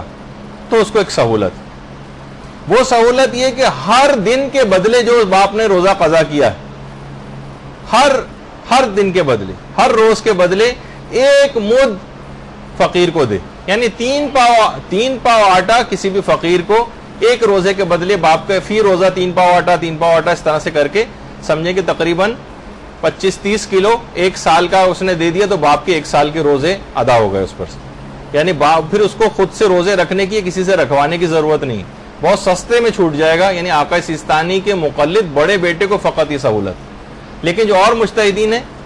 وہ یہ فرماتے ہیں کہ نہیں، یا تو وہ باپ کے قضا روزے خود رکھے یا کسی اور سے رکھوائے، یہ تیسری والی سہولت اکثر علماء اس کی اجازت نہیں دیتے، یہ صرف آقا سیستانی کے لحاظ سے ایک سہولت۔ اچھا، اب ایک مسئلہ یہ ہے کہ اگر باپ پر رمضان کے علاوہ بھی کچھ روزے واجب تھے، تو آپ نے سنا باپ کے رمضان کے روزے تو بڑے بیٹے کو کرنے ہیں ادا یا کروانے ہیں کسی کے ذریعے، لیکن باپ پر رمضان کے علاوہ بھی کچھ روزے واجب تھے، مثلا باپ نے منت مان رکھی تھی کہ میں اتنے روزے رکھوں گا، باپ نے منت کے ذریعے اپنے اوپر روزے واجب کر رکھے تھے، باپ جو ہے وہ اجارے کے اوپر روزے رکھا کرتا تھا، مثلا اپنے روزے نہیں رکھے، وہ پچھلی دفعہ آپ نے سنا تھا جس پر اپنا قضا روزہ باقی وہ اجارے پہ بھی روزے رکھ سکتا ہے اجارے پر روزے، تو باپ نے کچھ اجارے پر روز پیسے لے لیے تھے اور استعمال کر لیے تھے، اب جو ہے وہ باپ کا انتقال ہو گیا، تو کیا بڑے بیٹے پر باپ کے کفاروں کے روزے ہیں، باپ نے کوئی نظر مانی تھی اس کے روزے ہیں، یا باپ نے اجیر بن کے کچھ پیسے لوگوں سے لے لیے تھے کہ میں روزے رکھوں گا اور باپ کا انتقال ہو گیا، تو بڑے بیٹے پر کیا ان روزوں کی ادائیگی بھی ضروری ہے؟ تو جواب ہے کہ جی نہیں، بڑے بیٹے پر صرف رمضان کے روزوں کی ادائیگی ضروری ہوتی، صرف رمضان کی، باقی باپ پر کچھ اور واجب روزے ہی کیوں نہ ہو، جیسے کفارے کے روزے، جیسے نظر قسم و عہد کے ذریعے کوئی روزہ اس نے اپنے اوپر واجب کیا، یا اجیر بن کر کسی مرحوم کی طرف سے اس کو روزے رکھنے تھے، تو وہ روزے بڑے بیٹے کو ادا کروانے واجب نہیں۔ پھر ایک مسئلہ پیش آتا ہے، وہ ہے وہ مسافر یا وہ حائضہ، ظاہر ہے مسافر پر بھی روزہ معاف ہے، حائضہ پہ سے بھی روزہ معاف ہے، تو ان کے کھانے پینے کے حوالے سے یہ کھا پی تو سکتے ہیں، بالکل اجازت، البتہ ان کے لیے پیٹ بھر کر کھانا کھانا مکروہ، پیٹ بھر کر کھانا کھانا، یہ بس تھوڑی سی مقدار کھائیں، رمضان کے احترام کی وجہ سے غالباً یہ فقہی مسئلہ ہے کہ ان کو اس کا احترام، ان کو اجازت تو ہے، یہ روزہ رکھ تو نہیں سکتے، روزہ رکھنا حرام بھی ہے ان کے لیے، لیکن رمضان کی رعایت کرتے ہوئے پورے پیٹ بھر کر کھانا نہ کھائیں، کچھ گنجائش اس کے اندر ضرور رکھیں، کچھ بھوک اپنی باقی رکھیں، تاکہ یہ عمل، اس عمل کی کراہیت سے ان کا جو ہے پیچھا چھوٹ جائے۔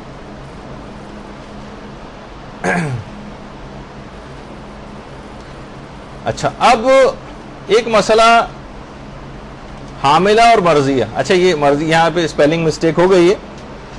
رضاعت والی جو دودھ پلانے والی عورت ہے یا جو حاملہ ہے، رمضان کے آپ نے وہ تو سنا کہ وہ روزہ اگر نہیں رکھے گی، اس پر سے روزہ نہیں ہے کچھ مسائل کے تحت، تو وہ فدیہ نکالے گی، کیا رمضان کے بعد اس روزے کی قضا بھی کرے گی؟ جواب ہے کہ جی ہاں، یہ دونوں عورتیں رمضان کے بعد اس روزے کی قضا بھی کریں گی، فدیہ تو یہ ہر روزے کے بدلے نکال سکتی، البتہ بعد رمضان جو اس لحاظ سے انہوں نے دودھ پلانے کی وجہ سے یا حمل کی وجہ سے جو روزے چھوڑے تھے،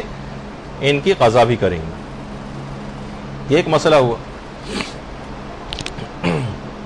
اچھا، ایک مسئلہ اس میں یہ بھی ہوتا ہے کہ مستحب روزے کے لیے اولاد کو والدین کی اجازت کی تو ضرورت نہیں، سوائے اس کے کہ ان کے مستحب روزہ رکھنے سے والدین کو اذیت پہنچ رہی ہے۔ اگر اذیت پہنچ رہی ہے تو پھر تو ان کو روزہ توڑ دینا چاہیے، ان کو روزہ توڑ دینا چاہیے۔ اچھا، ایک مسئلہ یہ ہے، اب ایک ایک لائن کے بھی مسئلے اس کے اندر ہیں کہ عورت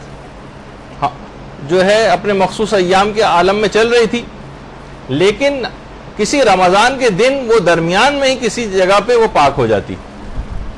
تو ظاہر ہے کہ وہ دن تو اس کا روزے کے لحاظ سے نکل گیا،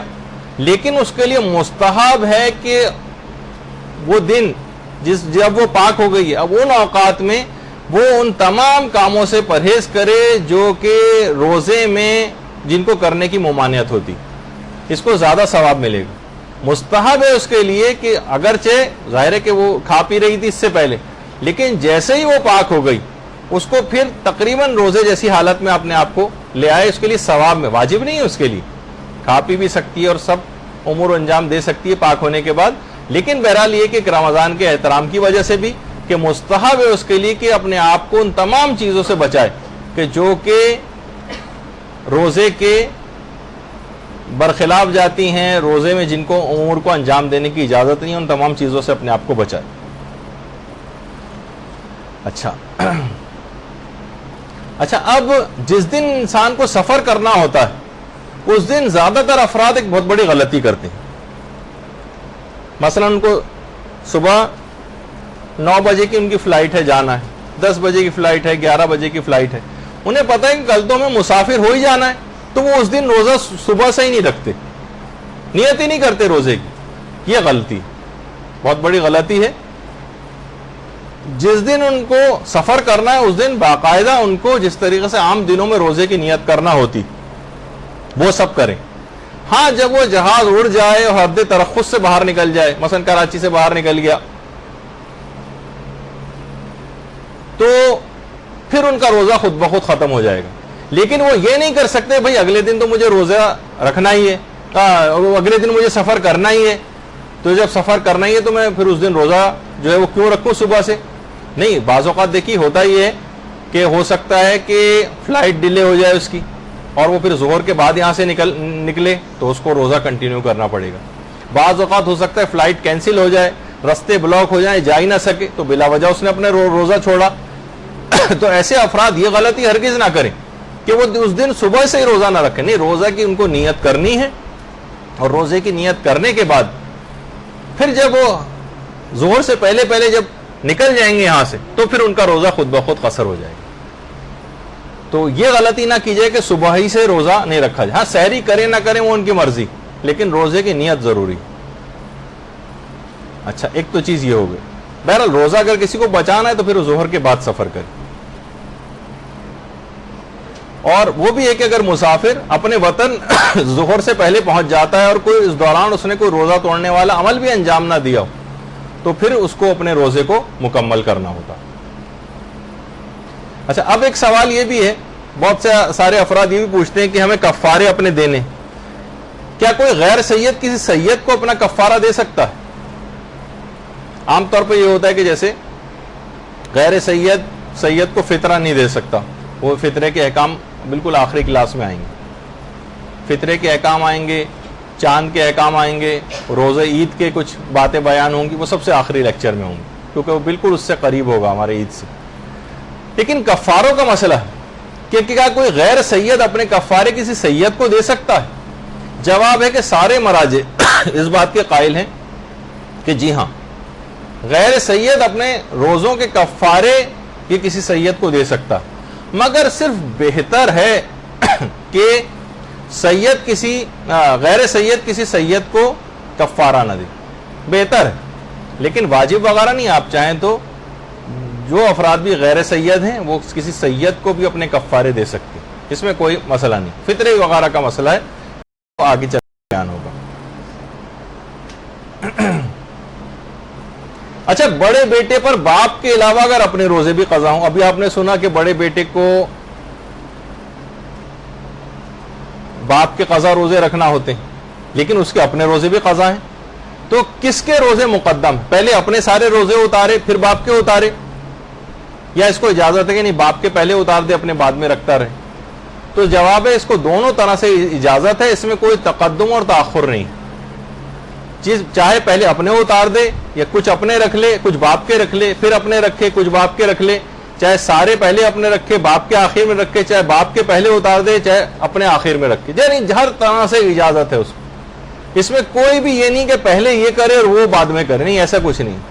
تو بڑے بیٹے پر باپ کے علاوہ اگر اپنے روزے بھی قضا ہیں تو چاہے یہ پہلے اپنے اتار دے چاہے باپ کے، اس کو اجازت ہے۔ اچھا، باپ کے انتقال کے بعد کیا بڑی بیٹی پر باپ کے قضا روزے یہ ضروری ہوتے ہیں؟ تو سارے علماء یہ بات بیان فرماتے ہیں سوائے آیت اللہ صافی گل پائیگانی کی، یہ معلومات کے حوالے سے بتا رہا ہوں خالی۔ وہ فرماتے ہیں کہ بڑی بیٹی پر جو سارے اور دیگر علماء ہیں باپ کے قضا روزے یہ واجب نہیں ہوتے، بیٹی اگر بڑی، سوائے آیت اللہ صافی گل پائیگانی کے، ان کے کچھ مسئلے اس لحاظ سے ہیں۔ بس ایک مسئلہ اور بھی جو اس کے اندر زیادہ اہم ہوتا ہے کہ کیا ماں کے قضا روزے بڑے بیٹے پر واجب ہوتے ہیں؟ ماں کے قضا روزے زیادہ تر سارے مجتہدین، چاہے امام خمینی ہوں، آغا سیستانی ہوں، یا جو اب جن میں رجوع کیا جاتا ہے آیت اللہ وحید خراسانی وغیرہ ہوں، سب یہ فرماتے ہیں کہ ماں کے قضا روزے یہ بڑے بیٹے پر واجب نہیں۔ صرف موجودہ مجتہدین میں صرف ایک ہیں آیت اللہ خامنئی، وہ یہ فرماتے ہیں کہ ماں کے قضا روزے بھی بڑے بیٹے پر واجب ہوتے ہیں۔ ماں کے قضا روزے، باپ کے قضا روزے بھی بڑے بیٹے پر واجب ہوتے ہیں، اور ماں کے قضا روزے بھی بڑے بیٹے پر واجب ہوتے ہیں آیت اللہ خامنئی کے فتوے میں۔ لیکن جو اور دیگر علماء ہیں وہ نمازوں کی حد تک تو قائل ہیں، جی نماز روزے باپ کے لیے، لیکن ماں کے لیے کہ قضا روزے یہ بڑے بیٹے پر واجب نہیں۔ اچھا، اس میں کوئی ماں کا خدا نخواستہ توہین نہیں ہے کہ ماں کو کوئی اہمیت پروردگار نے نہیں دی، بلکہ علماء کہتے ہیں کہ یہ بیٹوں کی ثوابدید کے اوپر چھوڑا ہے تاکہ ان کا ایک امتحان بھی ہو جائے، اور واقعی یہ دیکھیں وہاں تو باپ کے لیے تو ڈنڈے کا استعمال کیا جا رہا ہے کہ نہیں ورنہ تمہیں جو ہے عذاب بھگتنا پڑے گا۔ بڑے بیٹے پر الگ سے مستقل یہ واجب ہے کہ وہ باپ کے قضا روزے اور قضا نمازیں انجام دے، لیکن ماں کا مسئلہ اس کی اپنی ثوابدید کے اوپر چھوڑا کہ اگر تمہیں دیکھا جائے کہ تم میں کتنی ماں کی محبت پائی جاتی کہ تم یہ کام جو بغیر کسی ڈنڈے کے زور پہ خود ہی انجام دو، پروردگار یہ والا تقاضا کر رہا ہے۔ تو ایک لحاظ سے اس میں کوئی توہین والا پہلو نہیں، بلکہ ایک دوسرے پہلو کو بھی مد نظر رکھنا چاہیے۔ اچھا، اب ایک مسئلہ یہ ہوتا ہے کہ کیا بیٹا باپ کے قضا روزے باپ کے مال سے ادا کروا سکتا ہے؟ بھائی خود تو نہیں رکھ رہا، مجھ میں اتنی ہمت نہیں کہ ابا کے اتنے سارے میں روزے رکھوں مثلا، تو ابا جو جائیداد ابھی انتقال ہوا ہے تو ابا سب لوگوں نے یہ سوچا، سب لوگوں نے تو نہیں لیکن کچھ افراد نے سوچا کہ وہ باپ کے مال سے ادا کر دیتے ہیں، تو دیکھیں باپ کے انتقال کے بعد میراث جو ہے وہ تقسیم ہوگی۔ ہاں ورثہ اپنے جو ان کا اپنا حصہ آیا اس سے باپ کے قضا روزے انجام دلوانا چاہیں تو کر سکتے ہیں، لیکن باپ کے مال سے یہ قضا روزے ادا نہیں ہوں گے، سوائے اس کے کہ باپ وصیت کر کے گیا ہو کہ میرے قضا روزے تو 1/3 جو یعنی پوری جائیداد کا 1/3 حصہ ہے، اس میں اس کی وصیت نافذ العمل ہوگی باپ کی، اس میں اگر اتنے پیسے بنتے ہیں 1/3 میں تو ٹھیک ہے، باپ کے قضا نمازیں اور قضا روزے وغیرہ وہ باپ کے مال سے 1/3 میں سے ادا کیے جا سکتے ہیں۔ لیکن عام طور پر ہمارے معاشرے میں رائج نہیں ہے اس طرح کی وصیتیں کرنا، نہ لوگ متوجہ اس طرف ہوتے ہیں، تو لوگ یہ نہیں کر سکتے کہ باپ کی میراث کو تقسیم کے بغیر باپ ہی کے مال سے وہ قضا روزے، لوگ عام طور پہ یہ کرتے ہیں کہ ابا کے پیسے چلو اس میں سے ہم قضا روزے، نہیں، اس میں ورثہ میں سے اگر ایک شخص بھی اس بات پر راضی نہیں، اس کو فقہی مسئلہ پتہ ہے، اسے مثلا پیسوں کی ضرورت بھی ہے، کہا کہ باپ کے مال سے تو نہیں ہوتے، میں تو اس پہ راضی نہیں ہوں، تو وہ صرف وہ ورثہ جن کے پاس باپ کی میراث تقسیم ہونے کے بعد جو پیسہ آئے وہ اپنے پیسوں میں سے باپ کے قضا نماز اور روزے کروا لیں، لیکن باپ کے مال میں سے نہیں نکال کے دے سکتے، اپنا حصہ جب ان کے پاس آ جائے اس میں سے کر سکتے ہیں کام۔ تو یہ ایک دماغ میں بات رہنی چاہیے، لوگ عام طور پر اس قسم کی صورتحال ہو جاتی ہے، لوگ جب مسئلے معلوم کرتے ہیں تو اسے اندازہ ہوتا ہے کہ یہ والی غلطی بھی لوگ کر رہے ہیں۔ اچھا، اب ایک مسئلہ اور بھی، بعض اوقات یہ ہوتا ہے کہ باپ نماز اور روزے کا پابند ہوتا ہے، باپ نماز اور روزے کا پابند،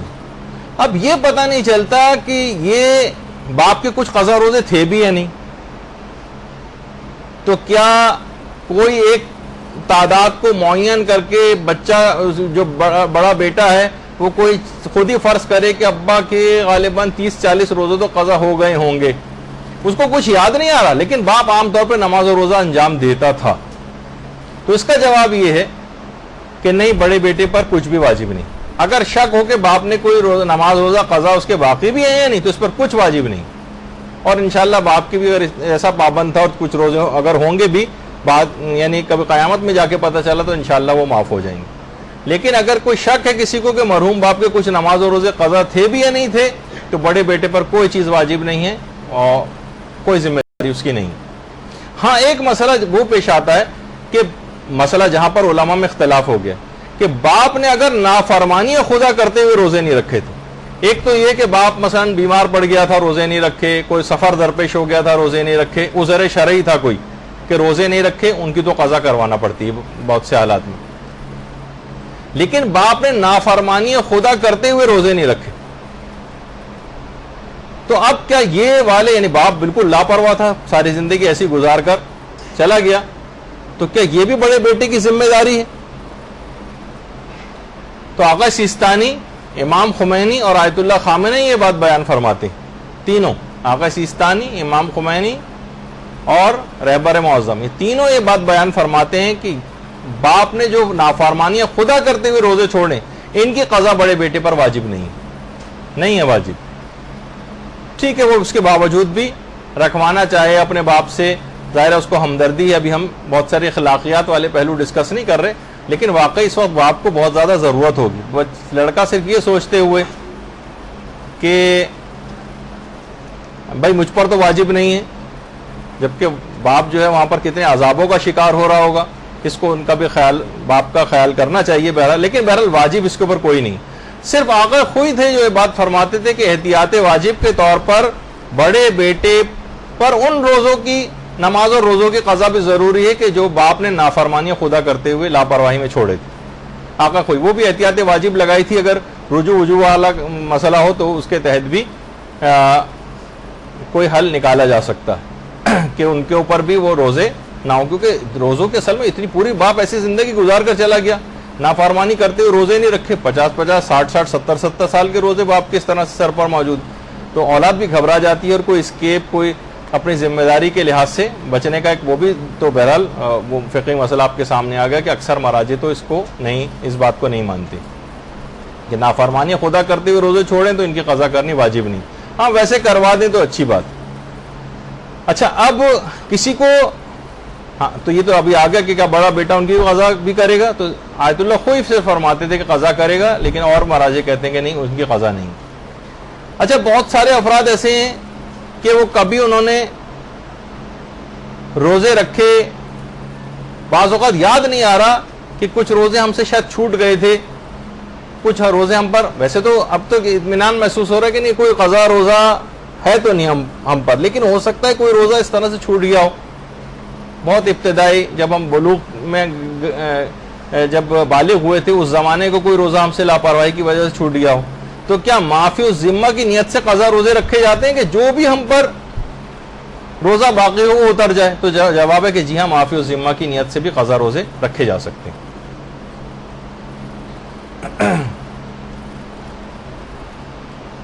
اچھا بہت سے بیمار حضرات، وہ ابھی تو بوڑھے افراد کا میں نے ایک مسئلہ بیان کیا تھا، معلوم ہے کہ ہمیں روزہ ہمارے لیے نقصان دہ. جیسے دیکھیے حج کے سلسلے میں بہت سارے بوڑھے افراد جو یہاں سے بہت بوڑھے افراد حج پہ جاتے ہیں، ان کی حالت زار کو دیکھ کے پتہ چل رہا ہوتا ہے سب سے زیادہ بوڑھے افراد پاکستان کے ہوتے ہیں جن کا حج پہ جاتے ہیں انتقال ہو جاتا ہے. کئی 100 افراد، بلکہ اکثر روڈوں پہ اور کناروں پہ ہم نے مرے ہوئے افراد پڑے ہوئے دیکھے، بوڑھے افراد، کیونکہ مکہ بہت اونچا نیچا ہے اور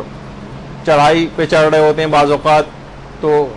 ہارٹ اٹیک وغیرہ ان کو ہوتا ہے، وہیں گر جاتے ہیں، مر جاتے ہیں. حکومت سعودی عرب نے باقاعدہ احتجاج تک کیا کہ اتنے بوڑھے افراد کو حج پہ نہ بھیجا جائے، ان کے لیے بھی پریشانی ہو جاتی. اور بہرحال یہ کہ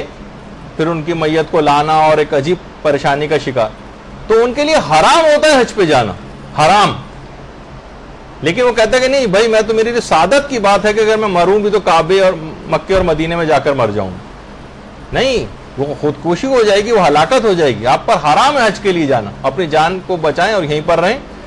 تو بہرحال لیکن لوگ افراط و تفرید کا سلسلے میں شکار ہو جاتے ہیں. تو اگر کسی شخص کو معلوم ہے کہ روزہ میرے لیے نقصان دہ، پھر بھی وہ روزہ رکھ لے، تو کیا وہ روزہ شمار ہو جائے گا؟ جیسے ہم نے بوڑھا کے لیے باعث مشقت تھا اور اس نے پھر بھی رکھ لیا تھا، جبکہ اس کو سہولت تھی. تو ہاں تو آپ نے سنا تھا کہ وہاں تو کہا کہ ہاں اس کا روزہ صحیح شمار ہو جائے گا. لیکن وہ افراد جس کو معلوم ہے کہ میرے لیے روزہ نقصان دہ ہے, پھر بھی وہ روزہ رکھ لے, تو وہ حرام بھی ہے اور بعد رمضان اس روزے کی قضا بھی کرنا پڑے گی. اس نے اگر رکھ بھی لیا بہت, اس نے کہا کہ نہیں چاہے کچھ بھی کیوں نہ ہو جائے میں ضرور روزہ رکھوں گی, اور اس کو بہت شدید تکلیف, سارے عقلاء منع کر رہے ہیں, ڈاکٹر حضرات منع کر رہے ہیں, اسے خود بھی یقین ہے کہ مجھے بہت نقصان ہوگا, تو اس کا روزہ نہ صرف شمار نہیں ہوگا, بعد رمضان اس کی قضا بھی کرنا پڑے گی. اور ابھی یہ تو آپ نے خیر سن ہی لیا کہ حالت روزہ میں خون وغیرہ کا عطیہ دینا اگر یہ ضعف روزہ کا باعث بن رہا ہے, روزے میں کمزوری کا باعث بن رہا ہے, تو یہ عمل مکروہ.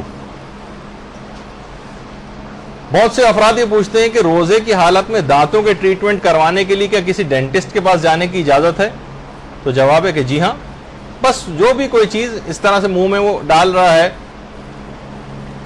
لکوڈ کی شکل میں یا کلی کرنے کی شکل میں, وہ حلق کے اندر نہیں جانی چاہیے. حلق میں اگر چلی گئی تو پھر ظاہر ہے اس روزے کی قضا کرنا پڑے گی, اور اس دن تمام چیزوں سے اپنے آپ کو بچانا بھی پڑے گا. تو بہرحال لیکن ٹریٹمنٹ کروانے کی اجازت, دانت نکلوایا بھی جا سکتا ہے, بس وہ اپنے مکروہات وغیرہ میں سن لیا کہ جس سے منہ سے خون نکلے, وہ پروسیجر کروانے, وہ کرائیت ٹل سکتا ہو تو ٹال دیجیے اگر اس مکروہ سے بھی اپنے آپ کو بچانا ہے. لیکن بہت سی صورتحال میں ایسی صورت وہ ہو جاتی ہے کہ نہیں علاج ضروری ہو جاتا ہے. تو یہ نہ ہو کہ آپ کہیں کہ بھائی مجھے تو اب روزہ چھوڑ دینا چاہیے, نہیں, ٹریٹمنٹ حالت روزہ میں بھی کروایا جا سکتا ہے. اچھا, روزے میں اگر کوئی بھول کر کھا پی رہا ہو, پہلے والا تو مسئلہ یہ تھا کہ اس نے ہم سے ہی کہا کہ پانی لا کے دو اور ہم لے جا کر دے رہے ہوں. اب یہ کہ وہ خود ہی بھول کر فریج میں دیکھا کہ بہت سے بچے جو ابھی بالغ ہوئے ہیں, چھوٹی عمر کی بچیاں ہیں, 10ویں سال کا پہلا دن آ چکا تھا ان کا, اور اب رمضان کے روزے ان پر فرض ہو گئے, وہ گئی بھول کر فریج سے نکال کر پی رہی ہیں, تو فوراً ہمیں چیخنا چلانا ہمارے لیے واجب نہیں, ارے ارے تمہارا روزہ ہے رک جاؤ, نہیں, یہ کہنا واجب نہیں. اگر وہ کھا پی رہا ہے تو اسے کھانے پینے دیں آپ, یعنی یہ نہیں کہ میں کہہ رہا ہوں کہ ایسا کریں اس عمل کو, یعنی آپ کی کوئی ذمہ داری نہیں, آپ سے قیامت میں نہیں پوچھا جائے گا, اور وہ بھی کیونکہ بھول کے عالم میں, لہذا وہ تو آپ نے سن ہی لیا کہ بھول کے عالم میں کوئی کھا پی لے تو گویا خدا اس کو کھلا پلا رہا ہوتا, خدا کھلا پلا رہا اور آپ لے جا کر روک رہے ہوں, یہ مناسب نہیں. اچھا, پھر اس کے بعد یہ بھی ایک مسئلہ پچھلی بار آ گیا تھا کہ روزے میں حالت روزہ میں جب آپ کھانا پکا رہی ہوں تو نمک وغیرہ آپ چکھ سکتی ہیں, لیکن حلق سے کوئی چیز نیچے نہیں اترنی چاہیے. بہرحال احتیاط, میرے اعتبار سے تو احتیاطی کریں تو زیادہ بہتر,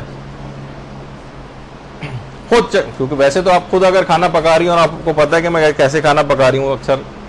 لوگ شکایت کرتے ہیں نا, کسی ہوٹل میں گئے, کہا کہ مینیجر کو بلاؤ, یہ کھانا کتنا بکواس ہے, مینیجر کو بلاؤ, تو کہتے ہیں حضور وہ برابر والے ہوٹل میں کھانا کھانے گئے ہوں, ان کو خود تو پتا ہے کیسا کھانا پکا ہوا ہے یہاں پر. تو کوشش یہ کریں خود اگر نہ چکھیں تو زیادہ بہتر, لیکن نمک وغیرہ چکھنے کے لیے بہرحال اس کی اجازت ہے, بس حلق سے کوئی چیز نیچے نہیں اترنی چاہیے, یہ ایک مسئلہ ہے. اچھا, یہ بھی پچھلی دفعہ بات بیان ہوئی تھی کہ رمضان میں روزے سے بچنے کے لیے سفر کرنا تو آپ نے سنا تھا کہ جائز, البتہ مکروہ. کچھ علماء کہتے ہیں کہ 23 رمضان سے پہلے سفر کرنا مکروہ ہے, اور کچھ کہتے ہیں 24 رمضان سے پہلے. تو بہرحال الگ الگ کچھ تھوڑا سا 23 اور 24 کا ایک اختلاف ہے علماء میں, البتہ ہے کہ رمضان میں جان بوجھ کر بھی روزے سے بچنے کے لیے سفر کیا جا سکتا ہے, البتہ یہ عمل مکروہ.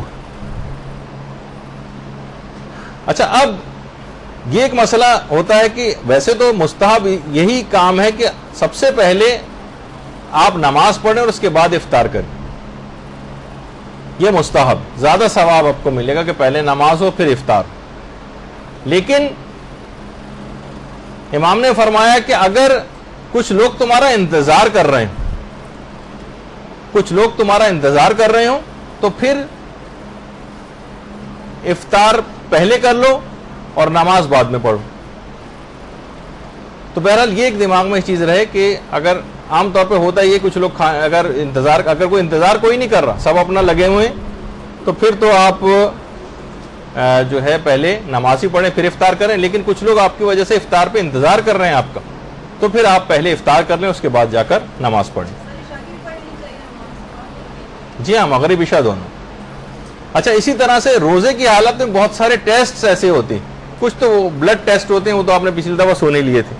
لیکن کچھ ٹیسٹ اور ایسے ہوتے ہیں جیسے اینڈوسکوپی. بہت سے السر کے مریضوں کو اپوائنٹمنٹ مل گیا, بہت سے لوگ بڑے پریشان ہوتے ہیں کہ اس میں منہ کے ذریعے کیمرہ اندر ڈالا جاتا ہے اور معدے وغیرہ کو دیکھا جاتا ہے. تو آپ نے دیکھا کہ منہ کے ذریعے کو کیمرہ اندر گیا اور معدے تک, تو ظاہر ایک ٹیوب سی ایک اندر جا رہی ہوتی ہے, تو کیا اس کو ظاہر حلق کے ذریعے ہی نیچے اتارا جائے گا اس کو؟ تو کیا آپ کو یہ عمل یعنی یہ والی انویسٹیگیشن کروانے سے روزہ ٹوٹتا ہے کیا؟ تو اس کا جواب ہے کہ اس سے روزہ تو نہیں ٹوٹتا, اس سے روزہ تو نہیں ٹوٹے گا اینڈوسکوپی وغیرہ کروانے سے, سوائے اس کے کہ جو ٹیوب اندر ڈالی جا رہی ہے اس کے اوپر کوئی لوبریکنٹ ایسا لگا دیا جائے, کوئی چکنی چیز, جس سے وہ آرام سے وہ سلپری ہو جائے اور وہ آرام سے اندر جو چلی جائے. اور اگر ایسا کوئی چیز لگا رہے ہیں تو پھر تو روزہ بھی آپ کا کوئی لوبریکنٹ, کوئی لکوڈ ٹائپ کی چیز, آپ کو سمجھانے کے لیے میں کہہ رہا ہوں کہ اگر کوئی ایسی چیز لگائی جا رہی ہے تو پھر آپ کا روزہ جو ہے باطل ہو جائے گا اور بعد رمضان اس کی قضا کرنا پڑے گی. لیکن بہرحال اگر خشک حالت میں اگر ایسا ہو جائے تو خود اینڈوسکوپی سے بہرحال روزہ باطل نہیں ہوتا, وہ تو کیونکہ اس پہ وہ چیز لگائی گئی ایسی مایا اور اس سے جو ہے وہ باطل ہو رہا ہے, تو پھر وہ اس کا ایک مسئلہ جو ہے وہ آپ نے سن لیا کہ بعد رمضان پھر اس کی قضا کرنی پڑے گی. اچھا, بہت سارے افراد ایسے ہوتے ہیں کہ جو سگریٹ کے اتنے عادی ہوتے ہیں کہ وہ روزہ رکھ ہی نہیں سکتے, روزہ نہیں رکھ سکتے وہ. اچھا, وہ کہتے ہیں بھائی ہم کیا کریں, 50-60 سگریٹ, بلکہ صبح میں ایک تیلی جلاتے ہیں خالی سگریٹ سلگانے کے لیے, اور اس کے بعد پھر چین اسموکر ہوتے ہیں, پھر بس سونے سے پہلے ہی بس وہ منقطع ہوتا ہے سلسلہ, ورنہ پھر سگریٹ سے سگریٹ جلاتے ہیں. تو اس وجہ سے بہت سارے افراد روزہ نہیں رکھتے. تو ان کے لیے یہ ہے کہ اگر ایک نکوٹین پیچ کے نام سے ایک چیز آتی, اگر وہ روزہ اس وجہ سے صرف کہ ان کو بہت زیادہ کریونگ ہو رہی ہے, اور جس طرح بہت ساری چیزوں کی ہوتی ہے, اس طرح سگریٹ کے حوالے سے جسم ٹوٹ رہا ہے ان کا, چڑچڑے ہوئے میں, تو نکوٹین پیچ اسکن کے اوپر لگا لیں. اگرچہ اس میں بھی سلو ریلیز ہوتی ہے, نکوٹین جذب ہو کے اندر جاتی ہے, لیکن کم سے کم وہ یعنی سگریٹ نہ پئیں, اس کی جگہ نکوٹین پیچ لگائیں تو کچھ ان کے سمٹمز کم ہو جاتے ہیں, اور اس کے بعد ان کو روزہ رکھنے کی سہولت مل سکتی ہے ان کو. یعنی ایک لحاظ سے ایسا نہ ہو کہ بہت سی چیزیں کی جا سکتی ہیں اور پھر بھی وہ روزہ چھوڑ رہے ہیں, ان کو روزہ بچانے کا ایک طریقہ. بہرحال اگر یہ ممکن ہو ان کے لیے کرنا تو ایسا بھی کیا جا سکتا ہے. تو بہرحال ایک مسئلہ یہ ہوا. پھر ایک مسئلہ یہ ہے کہ اگر مسافر, اس کو اگر کوئی سفر میں کوئی تکلیف نہ ہو اور بالکل آرام دہ سفر ہو, جہاز میں بھی لیٹ کر جا رہا ہے, اس نے بڑے آرام سے بزنس کلاس کے اندر سوتا ہوا جا رہا ہے, بس آنکھ کھلے گی اس کے بعد اپنی جگہ پہنچ جائے گا, تو کیا اس کے لیے بھی روزہ قصر ہو جاتا ہے کیا, جو اسے اتنی سہولیات کے ساتھ جو سفر کر رہا ہو؟ جیسے کہ ہمارے بہت سارے غیر شیعہ اسلامی فرقوں میں آرام دہ سفر میں اختیار وہ لوگ دے دیتے ہیں کہ چاہو تو روزہ رکھو, چاہو نہ رکھو. لیکن بہرحال ہماری فقہ میں یہ ہے کہ چاہے کتنا ہی آرام دہ سفر کیوں نہ ہو, اس کا روزہ قصر ہو جائے گا. حالت سفر میں روزہ رکھنے کی اجازت نہیں ہے, چاہے سفر کتنا ہی آرام دہ کیوں نہ ہو. پھر ایک مسئلہ, اگر کوئی کافر مسلمان ہو جائے تو کیا اس کے پچھلے نماز اور روزے, ان کے پچھلے نماز اور روزوں کا کیا ہوگا؟ تو کافر کے تمام پچھلے نماز اور روزے سب معاف ہو جاتے ہیں. البتہ صرف یہ عبادات والی چیزیں وہ معاف ہوتی ہیں, لیکن کافر نے قرضے لے رکھے ہیں, قرضے معاف نہیں ہوں گے. کافر کے اوپر جتنے مالی واجبات ہیں, مثلا حج واجب ہو گیا تھا لیکن کفر کی وجہ سے وہ حج کرتا بھی تو غلط ہو جاتا, لیکن مستطیع ہو گیا تھا تو اس پر حج واجب رہے گا, چاہے اب اس کے پاس پیسے نہیں بھی رہے ہوں, لیکن حج اس کے اوپر ہو گیا تھا واجب, ابھی بہرحال اس کو جانا پڑے گا. خمس جو اس نے نہیں دیا ہے, خمس اس کو دینا پڑے گا ان تمام اموال پر. تو عام طور پہ یہ ہوتا ہے کہ بھئی کافر مسلمانوں کے ہر طرح کی اس کو چھوٹ مل گئی, نہیں, صرف نماز روزے کے اعتبار سے اس کو چھوٹ ملی ہے, اور قرضے یا حج یا خمس یا مالی واجبات کے اعتبار سے چھوٹ نہیں. کوئی غیر شیعہ اگر شیعہ ہو جائے تو پچھلی نماز روزوں کا کیا ہوگا؟ وہ تمام پچھلی نمازیں جو اس نے اپنی پچھلی فقہ کے مطابق, غیر شیعہ فقہ کے مطابق صحیح انجام دی تھی, ان کو صحیح سمجھا جائے گا, اور جو اپنی فقہ کے تحت ہی اس نے غلط انجام دی تھی, جس زمانے میں غیر شیعہ فقہ کو فالو کرتا تھا, وہ روزے نہیں رکھ رہا تھا, نمازیں نہیں پڑھ رہا تھا, یا ان کے مسائل کے تحت بھی باطل ہو رہی تھی اس کی نماز اور اس کا روزہ, تو پھر ان نماز اور روزوں کی بس اس کو قضا کرنا پڑے گی. لیکن وہ نمازیں اور روزے جو اس نے اپنی فقہ کے تحت صحیح انجام دیے تھے, ان کی قضا کرنی ضروری نہیں. اچھا اگر کوئی شخص مجبوری میں روزہ توڑ دے تو کیا کفارہ بھی اس کو ادا کرنا ہوتا ہے؟ جواب ہے کفارہ نہیں ادا کرنا ہوتا، صرف قضا کرنا ہوتی۔ جلدی جلدی اب آگے بڑھتے ہیں۔ روزے کے کفارے کا تعمیر مسجد میں دیے جا سکتے ہیں۔ اکثر افراد پیچھے چھڑانے کے لیے مسجد کے چندے باکس کے اندر مثلا ڈال دیتے ہیں روزوں کے کفارے، تو یہ بات یاد رکھ لیں، یہ مستحقین کا حق ہے، یہ مسجد کی تعمیر یا کسی مدرسے کی تعمیر یا کسی اور جگہ یہ نہیں دیے جا سکتے۔ ایک مسئلہ اور یہ ہے کہ اگر نماز عشاء کوئی پڑھنا بھول جائے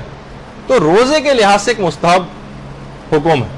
وہ یہ کہ اگر کوئی شخص کسی وجہ سے نماز عشاء پڑھنی کسی دن بھول جائے تو اس کے لیے ایک مستحب حکم یہ ہے کہ وہ اگلے دن روزہ رکھے،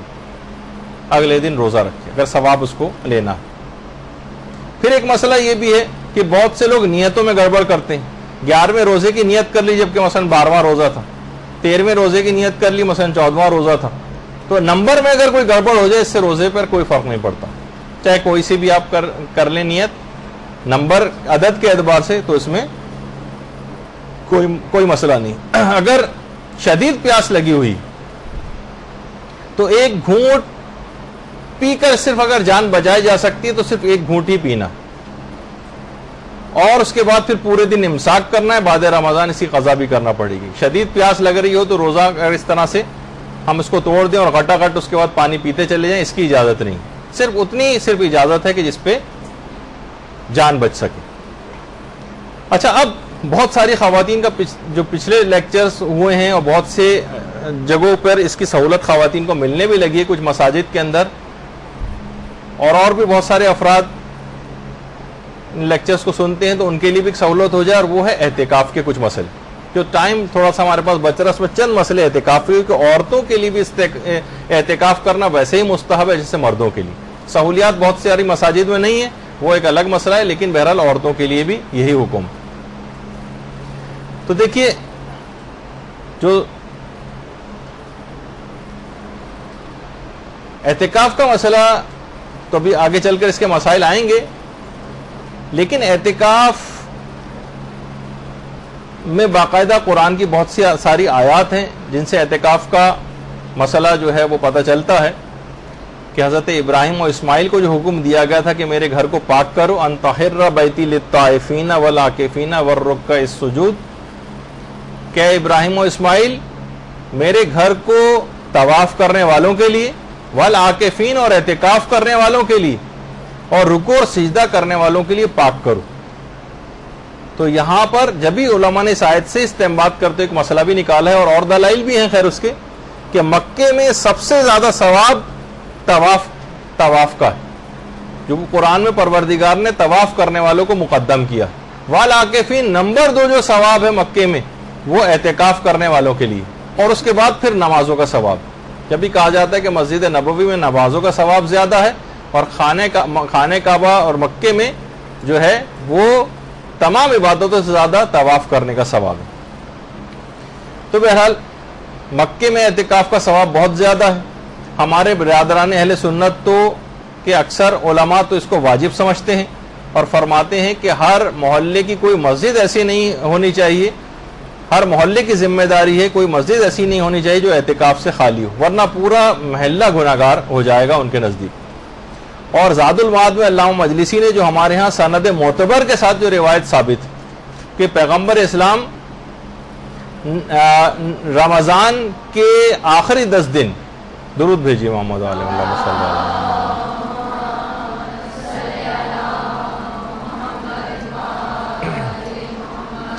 جو روایت ہے پیغمبر اسلام سے اس کے مطابق رمضان کے آخری 10 دن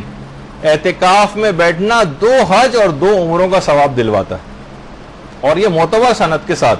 جس کو تمام علماء نے مانا۔ اور یہ بھی کہا جاتا ہے کہ صحن مسجد میں، مسجد نبوی کا جو صحن تھا اس میں پیغمبر اسلام کے لیے اونٹنی کے بالوں سے بنا ہوا ایک خیمہ، اونٹنی کے بالوں سے بنا ہوا ایک خیمہ لگایا جاتا تھا، اور پیغمبر وہاں اس میں رہ کر اعتکاف کرتے تھے۔ کوئی مسئلہ ہو رہا ہے آپ لوگوں کے ساتھ؟ بات چیت کی آواز آ رہی ہے کافی، ذرا توجہ کے ساتھ سن لیجئے کہ پیغمبر اسلام ہر سال اعتکاف کرتے تھے، صرف 2 ہجری کا سن ایک ایسا سن تھا کہ جس میں پیغمبر نے اعتکاف نہیں کیا، کہ جب جنگ بدر کے لیے پیغمبر کو میدان جہاد جانا پڑ گیا. اور پھر اگلا سال جب آیا 3 ہجری کا رمضان, تو پیغمبر نے 2 اعتکاف کیے اس میں, ایک پچھلے سال کی قضا کی نیت کیا اور دوسرا جو اسی سال رواں کا ہی جو اعتکاف تھا پیغمبر نے وہ کیا. دیکھیے اس کا فلسفہ بھی ہے کہ ہر انسان کو, آپ نے دیکھا ہے کہ انسان تو انسان, مشینیں جو ہیں ان کو بھی اوور ہالنگ کی ضرورت پیش آتی. اگر انسان بس گاڑی خریدے اور چلاتا رہے, نہ تیل چیک کرے, نہ پانی چیک کرے, نہ اس کی کوئی سروس کرائے, نہ ٹیوننگ کرائے, تو بہت سی چیز میں 100-200 روپے اگر چیزوں کے اندر لگاتا جائے وہ, تو بہت بڑے خرچے سے بھی انسان اپنے آپ کو بچا لیتا ہے. لیکن جب پورا انجن بیٹھ جاتا ہے بعض اوقات, پھر وہ اس کو افسوس ہوتا ہے کہ میں نے اس کی خیال کیوں نہیں رکھا. تو جس طریقے سے انسان جو سالانہ میڈیکل چیک اپ ہوتا ہے اس میں بھی اپنا, تاکہ کوئی بیماری ابتدائی میں پتہ چل جائے اور اس کا علاج ہو سکے. اسی طرح ہماری روح بھی ہے کہ بعض اوقات وہ لوگوں کے ساتھ رہتے رہتے ہر قسم کے لوگوں سے آپ کا اور ہمارا واسطہ پڑتا ہے, فاسق و فاجر اور بد کا ہر شخص اپنے اثرات ہم تک پہنچاتا ہے. آپ دیکھتی ہیں نا کہ جس طریقے سے کوئی سڑی ہوئی مچھلی اگر کسی کمرے کے اندر رکھی ہو اور آپ لاکھ اسپرے بھی وہاں پر کر دیں تو اب بھی وہ سڑی ہوئی مچھلی جو ہے وہ غالب آ جاتی ہے بعض اوقات, اور وہ عطر اور پرفیوم کی خوشبو کے اوپر بھی. تو تمام برے افراد بھی اپنے اثرات ہم تک پہنچا رہے ہوتے ہیں. تو ہماری روح کی اوور ہالنگ اور ٹیوننگ کے لیے ضروری ہے کہ ہمیں عام لوگوں سے کاٹا جائے, اور اس کے بعد ہم خاص مسجد کے اندر جو ہے اعتکاف کو قرار دیا گیا, تاکہ سالانہ طور پر اگر انسان اعتکاف کرے, ویسے صرف رمضان سے مخصوص نہیں, عام دنوں میں بھی اعتکاف ہو سکتا ہے. تو بہرحال اس لحاظ سے ایک اپنی روح کی بالیدگی کے لیے ضروری ہوتا ہے. پھر ایک سوال اس میں یہ ہوتا ہے کہ اعتکاف کن دنوں میں کرنا صحیح ہوتا ہے. تو یہ بات یاد رکھ لیجیے کہ ہر اس دن اعتکاف کرنا صحیح ہے کہ جس میں روزہ رکھنا صحیح. مثلا مسافر اگر روزہ نہیں رکھ سکتا تو اعتکاف بھی نہیں کر سکتا, حائضہ اگر روزہ نہیں رکھ سکتی تو اعتکاف بھی نہیں کر سکتی. ہر اس دن جس دن روزہ رکھنا صحیح ہو اس میں ان دنوں میں اعتکاف کرنا صحیح. کم سے کم اعتکاف کتنے دنوں کا ہوتا ہے؟ ہماری فقہ میں کم سے کم اعتکاف 3 دنوں کا ہوتا ہے. البتہ برادران اہل سنت میں 1 دن کا اعتکاف بھی ثواب رکھتا ہے, لیکن ہمارے 1 دن کا اعتکاف, 1 دن کا نہیں 3 روز ہی کا, کم سے کم 3 دن کا جو ہے وہ اعتکاف ہونا چاہیے. اور زیادہ سے زیادہ پھر 6 دن کا بھی ہو سکتا ہے, اور 9 دن کا بھی ہو سکتا ہے, اور 12 دن کا بھی ہو سکتا ہے, اس کی اجازت ہے. اچھا, اعتکاف میں کچھ چیزیں جو ہیں حرام بھی, وہ بھی دماغ میں رہے. اعتکاف میں ایک تو خرید و فروخت کرنی حرام ہوتی. مثلا کوئی دوا خریدنا ہے, کوئی کھانا پینا خریدنا ہے, پان, چھالیا, سگریٹ, چائے, ہم نے پیسے دی کہ جاؤ, وکیل بنا کر نہیں, بعض اوقات خود خریدنے کا یہ مسئلہ ہوتا ہے. تو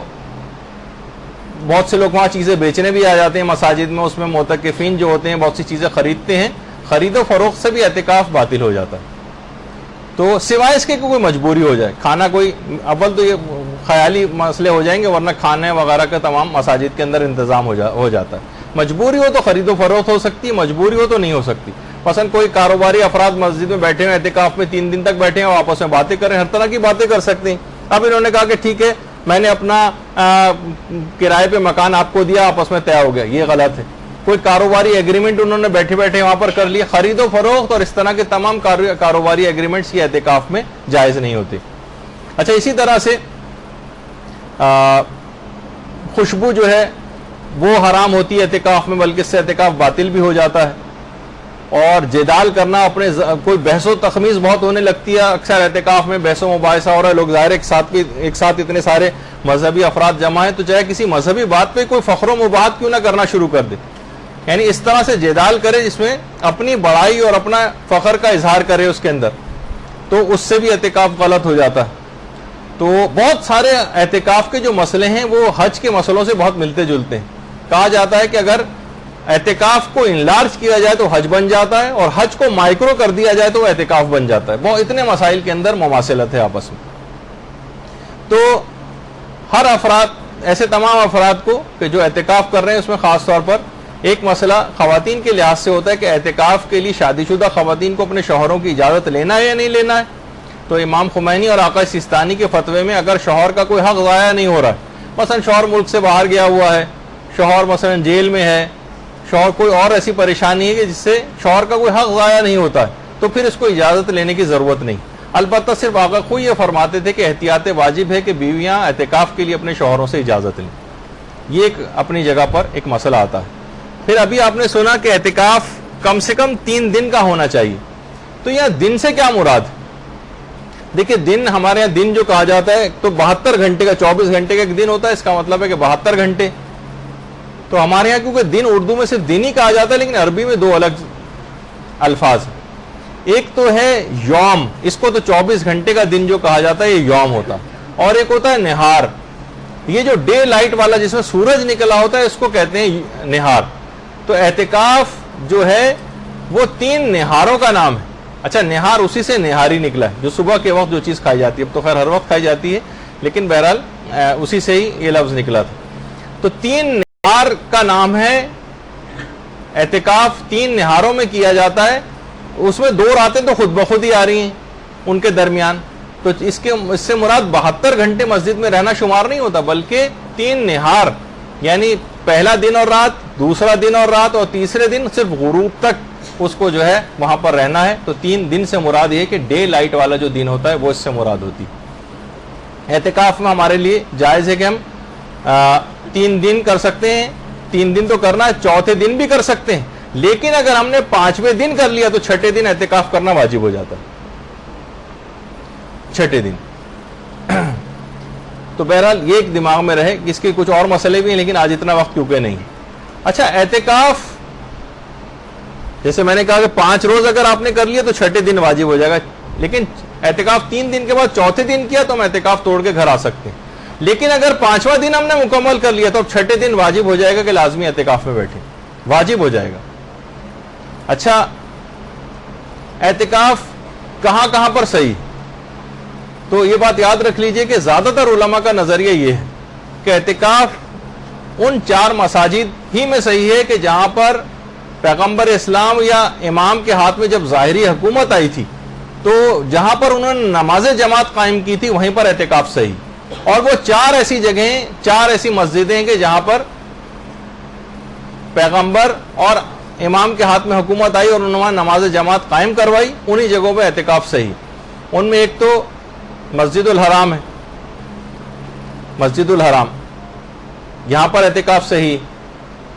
دوسری ہے مسجد نبوی, یہاں پر اعتکاف صحیح ہے.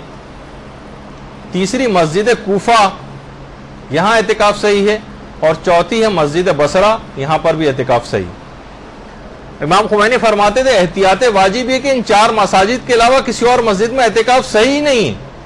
چاہے وہ جامع مسجد ہی کیوں نہ ہو. امام خمینی کا نظریہ, امام خمینی کی تقلید میں جو سوائے اس کے کہ وہ رجا کی نیت سے جامع مسجد میں اعتکاف کر سکتے ہیں, لیکن یہی صرف 4 مسجدیں, خانہ کعبہ, مسجد الحرام, مسجد نبوی, مسجد کوفہ اور مسجد بصرہ, ان کے علاوہ امام خمینی کے فتوے میں کسی جگہ اعتکاف صحیح نہیں. صرف رجا کی نیت سے اعتکاف کر سکتا ہے امید ثواب میں, ورنہ ثواب مستحب والی نیت بھی نہیں کر سکتا. تو باقی بھی جو علماء ہیں وہ کہتے ہیں کہ یہ تو بیسٹ جگہ ہیں یہ اعتکاف کے لیے, لیکن جامع مسجد میں بھی اعتکاف صحیح, جامع مسجد میں. اچھا جامع مسجد کی ایک تو تعریف میں لوگوں کو غلط فہمی, کہا جاتا ہے کہ جامع مسجد اس مسجد کو کہتے ہیں جہاں جمعہ ہوتا ہو. یہ تعریف غلط. ہر جہاں وہ مسجد کے جہاں پر جمعہ ہوتا ہے وہ تو جامع مسجد ہوتی ہی ہے, لیکن جامع مسجد کی تعریف یہ ہے کہ وہ مسجد کے جہاں پر مختلف علاقوں سے, مختلف محلوں سے, دور دراز سے بھی لوگ آ کر نمازیں پڑھتے ہیں, وہ جامع مسجد. کیونکہ اگر آپ کہیں کہ جہاں پر جمعہ ہوتا ہے فقط وہیں پر ہی اعتکاف ہو سکتا ہے تو یہ بات یوں غلط ہو جائے گی کہ بہت سی کراچی کی مسجدیں ایسی ہیں کہ جہاں پر بعض حالات میں جمعے سے بھی زیادہ رش ہو جاتا ہے, جہاں پر جمعہ ہوتا ہے ان سے بھی زیادہ, لیکن وہاں جمعہ ہوتا نہیں. جیسے محفل شاہ خراسان, محفل شاہ خراسان میں جمعہ نہیں ہوتا, لیکن اتنے دور دراز آفیسز میں کام کرنے والے, ادھر ادھر گزرنے والے افراد جو ہیں دور دراز سے آ کر وہاں نمازیں پڑھتے ہیں, لہٰذا وہاں پر اعتکاف کرنا صحیح. رضویہ کی مسجد, وہاں پر بھی اعتکاف کرنا صحیح ہو سکتا ہے کیونکہ دور دراز سے گزرنے والے بھی لوگ وہاں پہ آ کے نماز پڑھتے ہیں. باب العلم کی مسجد چاہے جمعہ نہیں ہوتا لیکن وہاں پر بھی اعتکاف صحیح. ہاں گلی محلوں کے اندر, بازار کے اندر جو چھوٹی چھوٹی مسجدیں بنی ہوتی ہیں جہاں صرف دکاندار آ کے نماز پڑھ رہے ہیں, گلی محلے میں صرف محلے والے آ کر نماز پڑھ رہے ہیں, وہاں پر اعتکاف کرنا صحیح نہیں. تو بہرحال یہ ایک چیز ایسی ہے کہ یہ بات بیان کرنی ضروری ہے کہ اس میں بہت سی غلط فہمیاں پیدا ہو جاتی ہیں. انچولی کی مسجد اگر ہے تو اس میں دیکھا جائے گا کہ اتنی بڑی تعداد میں عام طور پر یہاں مختلف علاقوں اور محلوں سے لوگ آ کر نماز پڑھتے ہیں, تو چاہے یہاں پر جمعہ نہیں بھی ہوتا تب بھی یہاں پر اعتکاف صحیح ہو سکتا ہے اگر اتنی تعداد میں, کثیر تعداد میں لوگ مختلف علاقوں سے آ کر یہاں نماز پڑھتے ہیں. تو جمعہ جہاں پر ہوتا ہے وہ تو ہوتی ہی جامع مسجد, لیکن اس کے علاوہ بھی بہت ساری مسجدیں جامع ہو سکتی ہیں کہ جہاں پر اعتکاف کرنا صحیح ہے, لیکن لوگ عام طور پر اس کا جو ہے وہ ان کے دماغ میں اس کی ڈیفینیشن ذرا غلط ہوتی. اچھا, 3 دن آپ کو مسلسل رہنا ہوتا ہے اعتکاف میں اور مسجد سے باہر نہیں جا سکتے, حتیٰ کہ مسجد سے متصل جو امام بارگاہ ہیں اس میں بھی نہیں جا سکتے, اس میں بھی نہیں جا سکتے. اچھا, اگر کوئی شخص بھول کر مسجد سے باہر آ جائے, بھول کر, تو آقا سیستانی اور آقا خوئی کے فتوے میں اس کا اعتکاف باطل ہو جاتا ہے. بھول کر بھی اگر باہر آیا مسجد سے, اعتکاف باطل ہو گیا. امام خمینی فرماتے تھے کہ اگر زیادہ مدت تک باہر اگر یہ رہا تو اعتکاف باطل ہوتا ہے, لیکن تھوڑی سی بس گیا اور پھر فوراً یاد آ گیا اور واپس آ گیا تو اعتکاف صحیح. لیکن آقا سیستانی اور آقا خوئی کے فتوے میں بھول کر بھی مسجد سے باہر چلا جائے تو اعتکاف غلط ہو جاتا ہے. اچھا, کب مسجد سے باہر جانے کی اجازت؟ تو یا تو کوئی عقلی ضرورت ہو تو مسجد سے باہر جا سکتے ہیں, یا کوئی شرعی ضرورت ہو تو مسجد سے باہر جا سکتے ہیں, یا کوئی عرفی ضرورت ہو تو بھی مسجد سے باہر جا سکتے ہیں. عقلی ضرورت کیا ہے؟ مثلا رفع حاجت کے لیے مسجد سے باہر جانا ہی جانا ہے, وہاں جا سکتے ہیں, اس میں باتھ روم جا سکتے ہیں. شرعی ضرورت ہے. اچھا, شرعی ضرورت میں بھی ایک بات اور بیان کر دی جائے کہ عقلی, شرعی اور عرفی ضروریات کے لیے جانے کی اجازت ہے. اچھا, اس میں وضو اور غسل آ جاتا ہے, بلکہ پہلے وضو کا مسئلہ بیان کر دیا جائے. اگر وضو مسجد کے اندر ہی کرنا ممکن ہے تو وضو کے لیے بھی باہر مسجد سے نہیں جا سکتے, اگر وضو کرنا مسجد ہی میں ممکن ہے. لیکن یہ اچھا, وضو کچھ نہیں, 3 چلوں کے اندر وضو ہو جاتا ہے, مسجد کے اندر بھی ہو سکتا ہے. بہت سی جو جہاں مسائل کو سمجھا جاتا ہے وہاں مسجد کے اندر ہی ٹنکی وغیرہ لگا کے, پائپ لگا کے, کیاری وغیرہ کے اندر پانی نکالنے کا ایک انتظام ہوتا ہے تاکہ لوگ وضو مسجد ہی کے اندر کر لیں, کیونکہ اکثر کراچی کی مساجد کے جو وضو خانے ہیں وہ مسجد کی حدود سے باہر ہیں, تو لہٰذا وہاں وضو کے لیے بھی باہر جانے کی اجازت نہیں ملتی. تو آپ کیونکہ اگر آپ اعتکاف نہیں بھی کریں لیکن گھروں کے جو مرد حضرات ہیں یہ اعتکافوں میں جاتے ہیں تو آپ اکثر ان کو صحیح مسئلہ بتا سکتی ہیں. عام طور پر جس جگہ بھی اعتکاف ہونے جا رہا ہو وہاں پر ایک رات پہلے سارے اعتکاف کے مسئلے بیان کرنے چاہیے, ورنہ کیا ہوتا ہے کہ جب مسائل بیان کرنے والے وہاں بیچ کے دنوں میں اعتکاف کے مسائل بیان کرتے ہیں تو اکثر کا 99.99 افراد کا اعتکاف باطل ہو چکا ہوتا ہے. تو کہتے ہیں ہمیں پہلے سے بتایا نہیں, ہمارا تو پورا دن ضائع ہو گیا, یہ والا اعتکاف باطل, اب نئے سرے سے نیا اعتکاف شروع کرو. جو پورا مسجد کا انتظام تھا وہ بالا ہو جاتا ہے صرف ایک انتظامی غلطی کی وجہ سے. اگر ایک رات پہلے ہی اعتکاف شروع ہونے سے پہلے سارے مسئلے بتا بھی دیکھیے گا کہ کتنے مسئلے اس کے اندر آتے ہیں جن سے اعتکاف باطل ہوتا ہے. تو وضو کا انتظام اگر مسجد ہی میں ممکن ہے تو تو وضو مسجد ہی کے اندر کریں. لیکن مسجد میں لوگوں نے کیچڑ مچائی ہوئی ہے اور پانی اچھال رہے ہیں اور جو جس طریقے سے ہو رہا ہے کلیاں کر رہے ہیں اور ناک سے نک رہے ہیں اور بہت ساری اس طرح کی جو حرکتیں جو بہت سارے افراد وہاں پر کر رہے ہوتے ہیں اور لوگ اس کو مسجد کی توہین شمار کریں تو پھر مسجد سے باہر جانے کی اجازت مل جاتی. اچھا, غسل کے لیے اگر بہت سے افراد پہ غسل واجب ہو سکتا ہے, مسجد میں خواتین ہیں اور مخصوص ایام جو ہے وہ آ گئے, اب جو ہے اب تو خیر وہ ہو گئے تو اعتکاف ہی باطل ہو جائے گا, تو پھر فوراً نکلیں اور گھر جائیں. لیکن مرد حضرات کے اعتبار سے غسل واجب ہو سکتا ہے. تو امام خمینی فرماتے تھے کہ وہ غسل جو مسجد کے اندر ہو سکتے ہوں, نہیں بلکہ وہ کہتے تھے غسل کے لیے مسجد سے باہر جانے کی اجازت ہے. امام خمینی کے فتوے میں غسل کے لیے مسجد سے باہر جانے کی اجازت ہے. البتہ آقا سیستانی اور آقا خوئی فرماتے ہیں کہ اگر وہ غسل جو مسجدی میں ممکن ہو ان کے لیے باہر نہیں جا سکتے. لیکن بہرحال علماء جو ہمارے خاص طور پر کراچی میں مقامی علماء ہیں وہ یہ فرماتے ہیں کہ اس کو لوگ توہین مسجد شمار کریں گے, لہٰذا یہاں غسل کے لیے بھی مسجد سے باہر جانے کی اجازت مل جائے گی. وضو کے لیے کہاں جائیں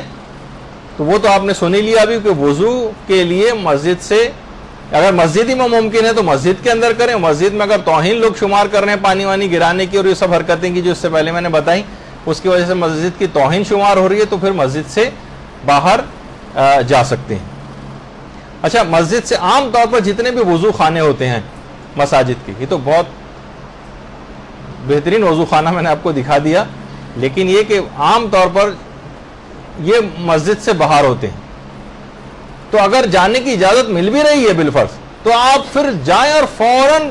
2 منٹ کے اندر جو وضو ہوتا ہے وہ کر کے آئیں۔ اگر ہم وہاں گئے، وہاں کوئی گروپ ڈسکشن چل رہا تھا وضو کرنے کے دوران، جو اکثر وضو خانوں میں ہو رہا ہوتا ہے، ہم نے بھی اپنی رائے دینا شروع کر دی لوگوں سے اور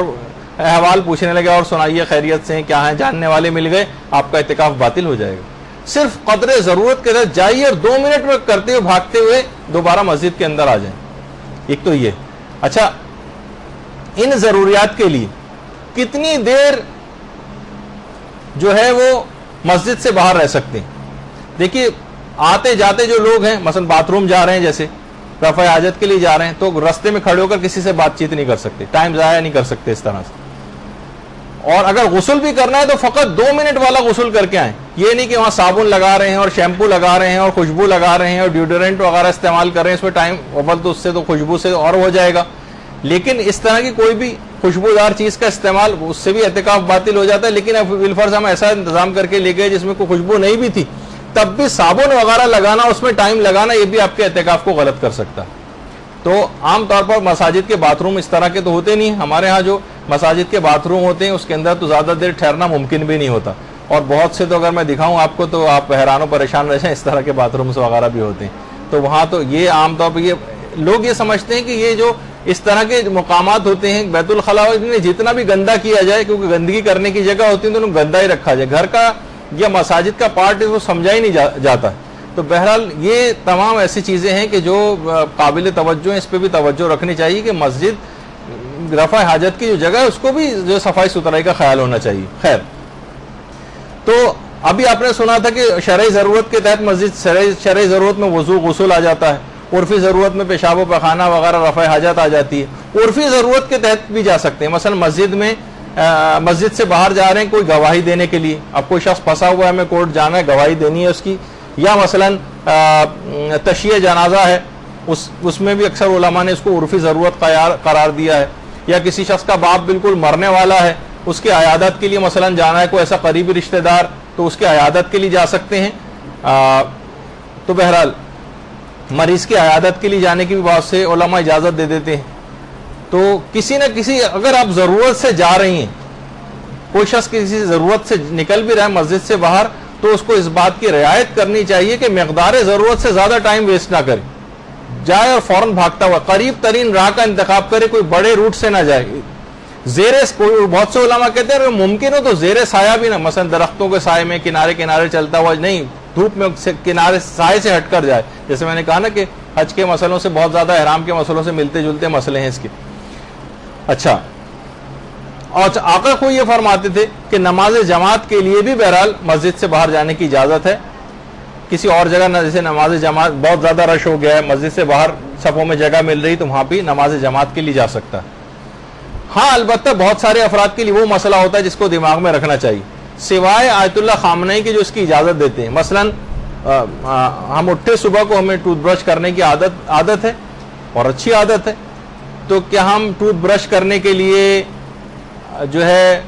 اور منہ ہاتھ دھونے کے لیے کیا باتھ روم جا سکتے ہیں؟ تو آقا خامنئی تو فرماتے ہیں جا سکتے ہیں، لیکن آقا خوئی، آقا سیستانی وغیرہ کے نزدیک ان کے ہاں اس بات کی اجازت نہیں ہے کہ آپ ٹوتھ پیسٹ وغیرہ کرنے کے لیے جو ہے وہ وہاں اس کے لیے باتھ روم جائیں۔ ٹھیک ہے، ویسی کلی وغیرہ آپ کر لیں، کسی برتن میں کر لیں، پھر اس کو پھینکوا دیں پانی کو، لیکن اس کے لیے ٹوتھ پیسٹ وغیرہ کرنے کے لیے مسجد سے باہر جانے کی اجازت نہیں ملتی۔ عرفی لحاظ سے بہت سی چیزوں کی جیسے اجازت ہوتی ہے، جیسے باپ انتقال ہونے والا ہے، وہ وصیت کرنا چاہتا ہے تو بیٹا اعتکاف چھوڑ کے باپ کی وصیت سننے کے لیے جا سکتا ہے۔ اچھا، آپ ایک بس جلدی مسئلوں کو بیان کریں، وہ بہت کم ٹائم رہ گیا ہے۔ مسجد سے باہر نکلنے کا تو مسئلہ بھی آپ نے سن لیا،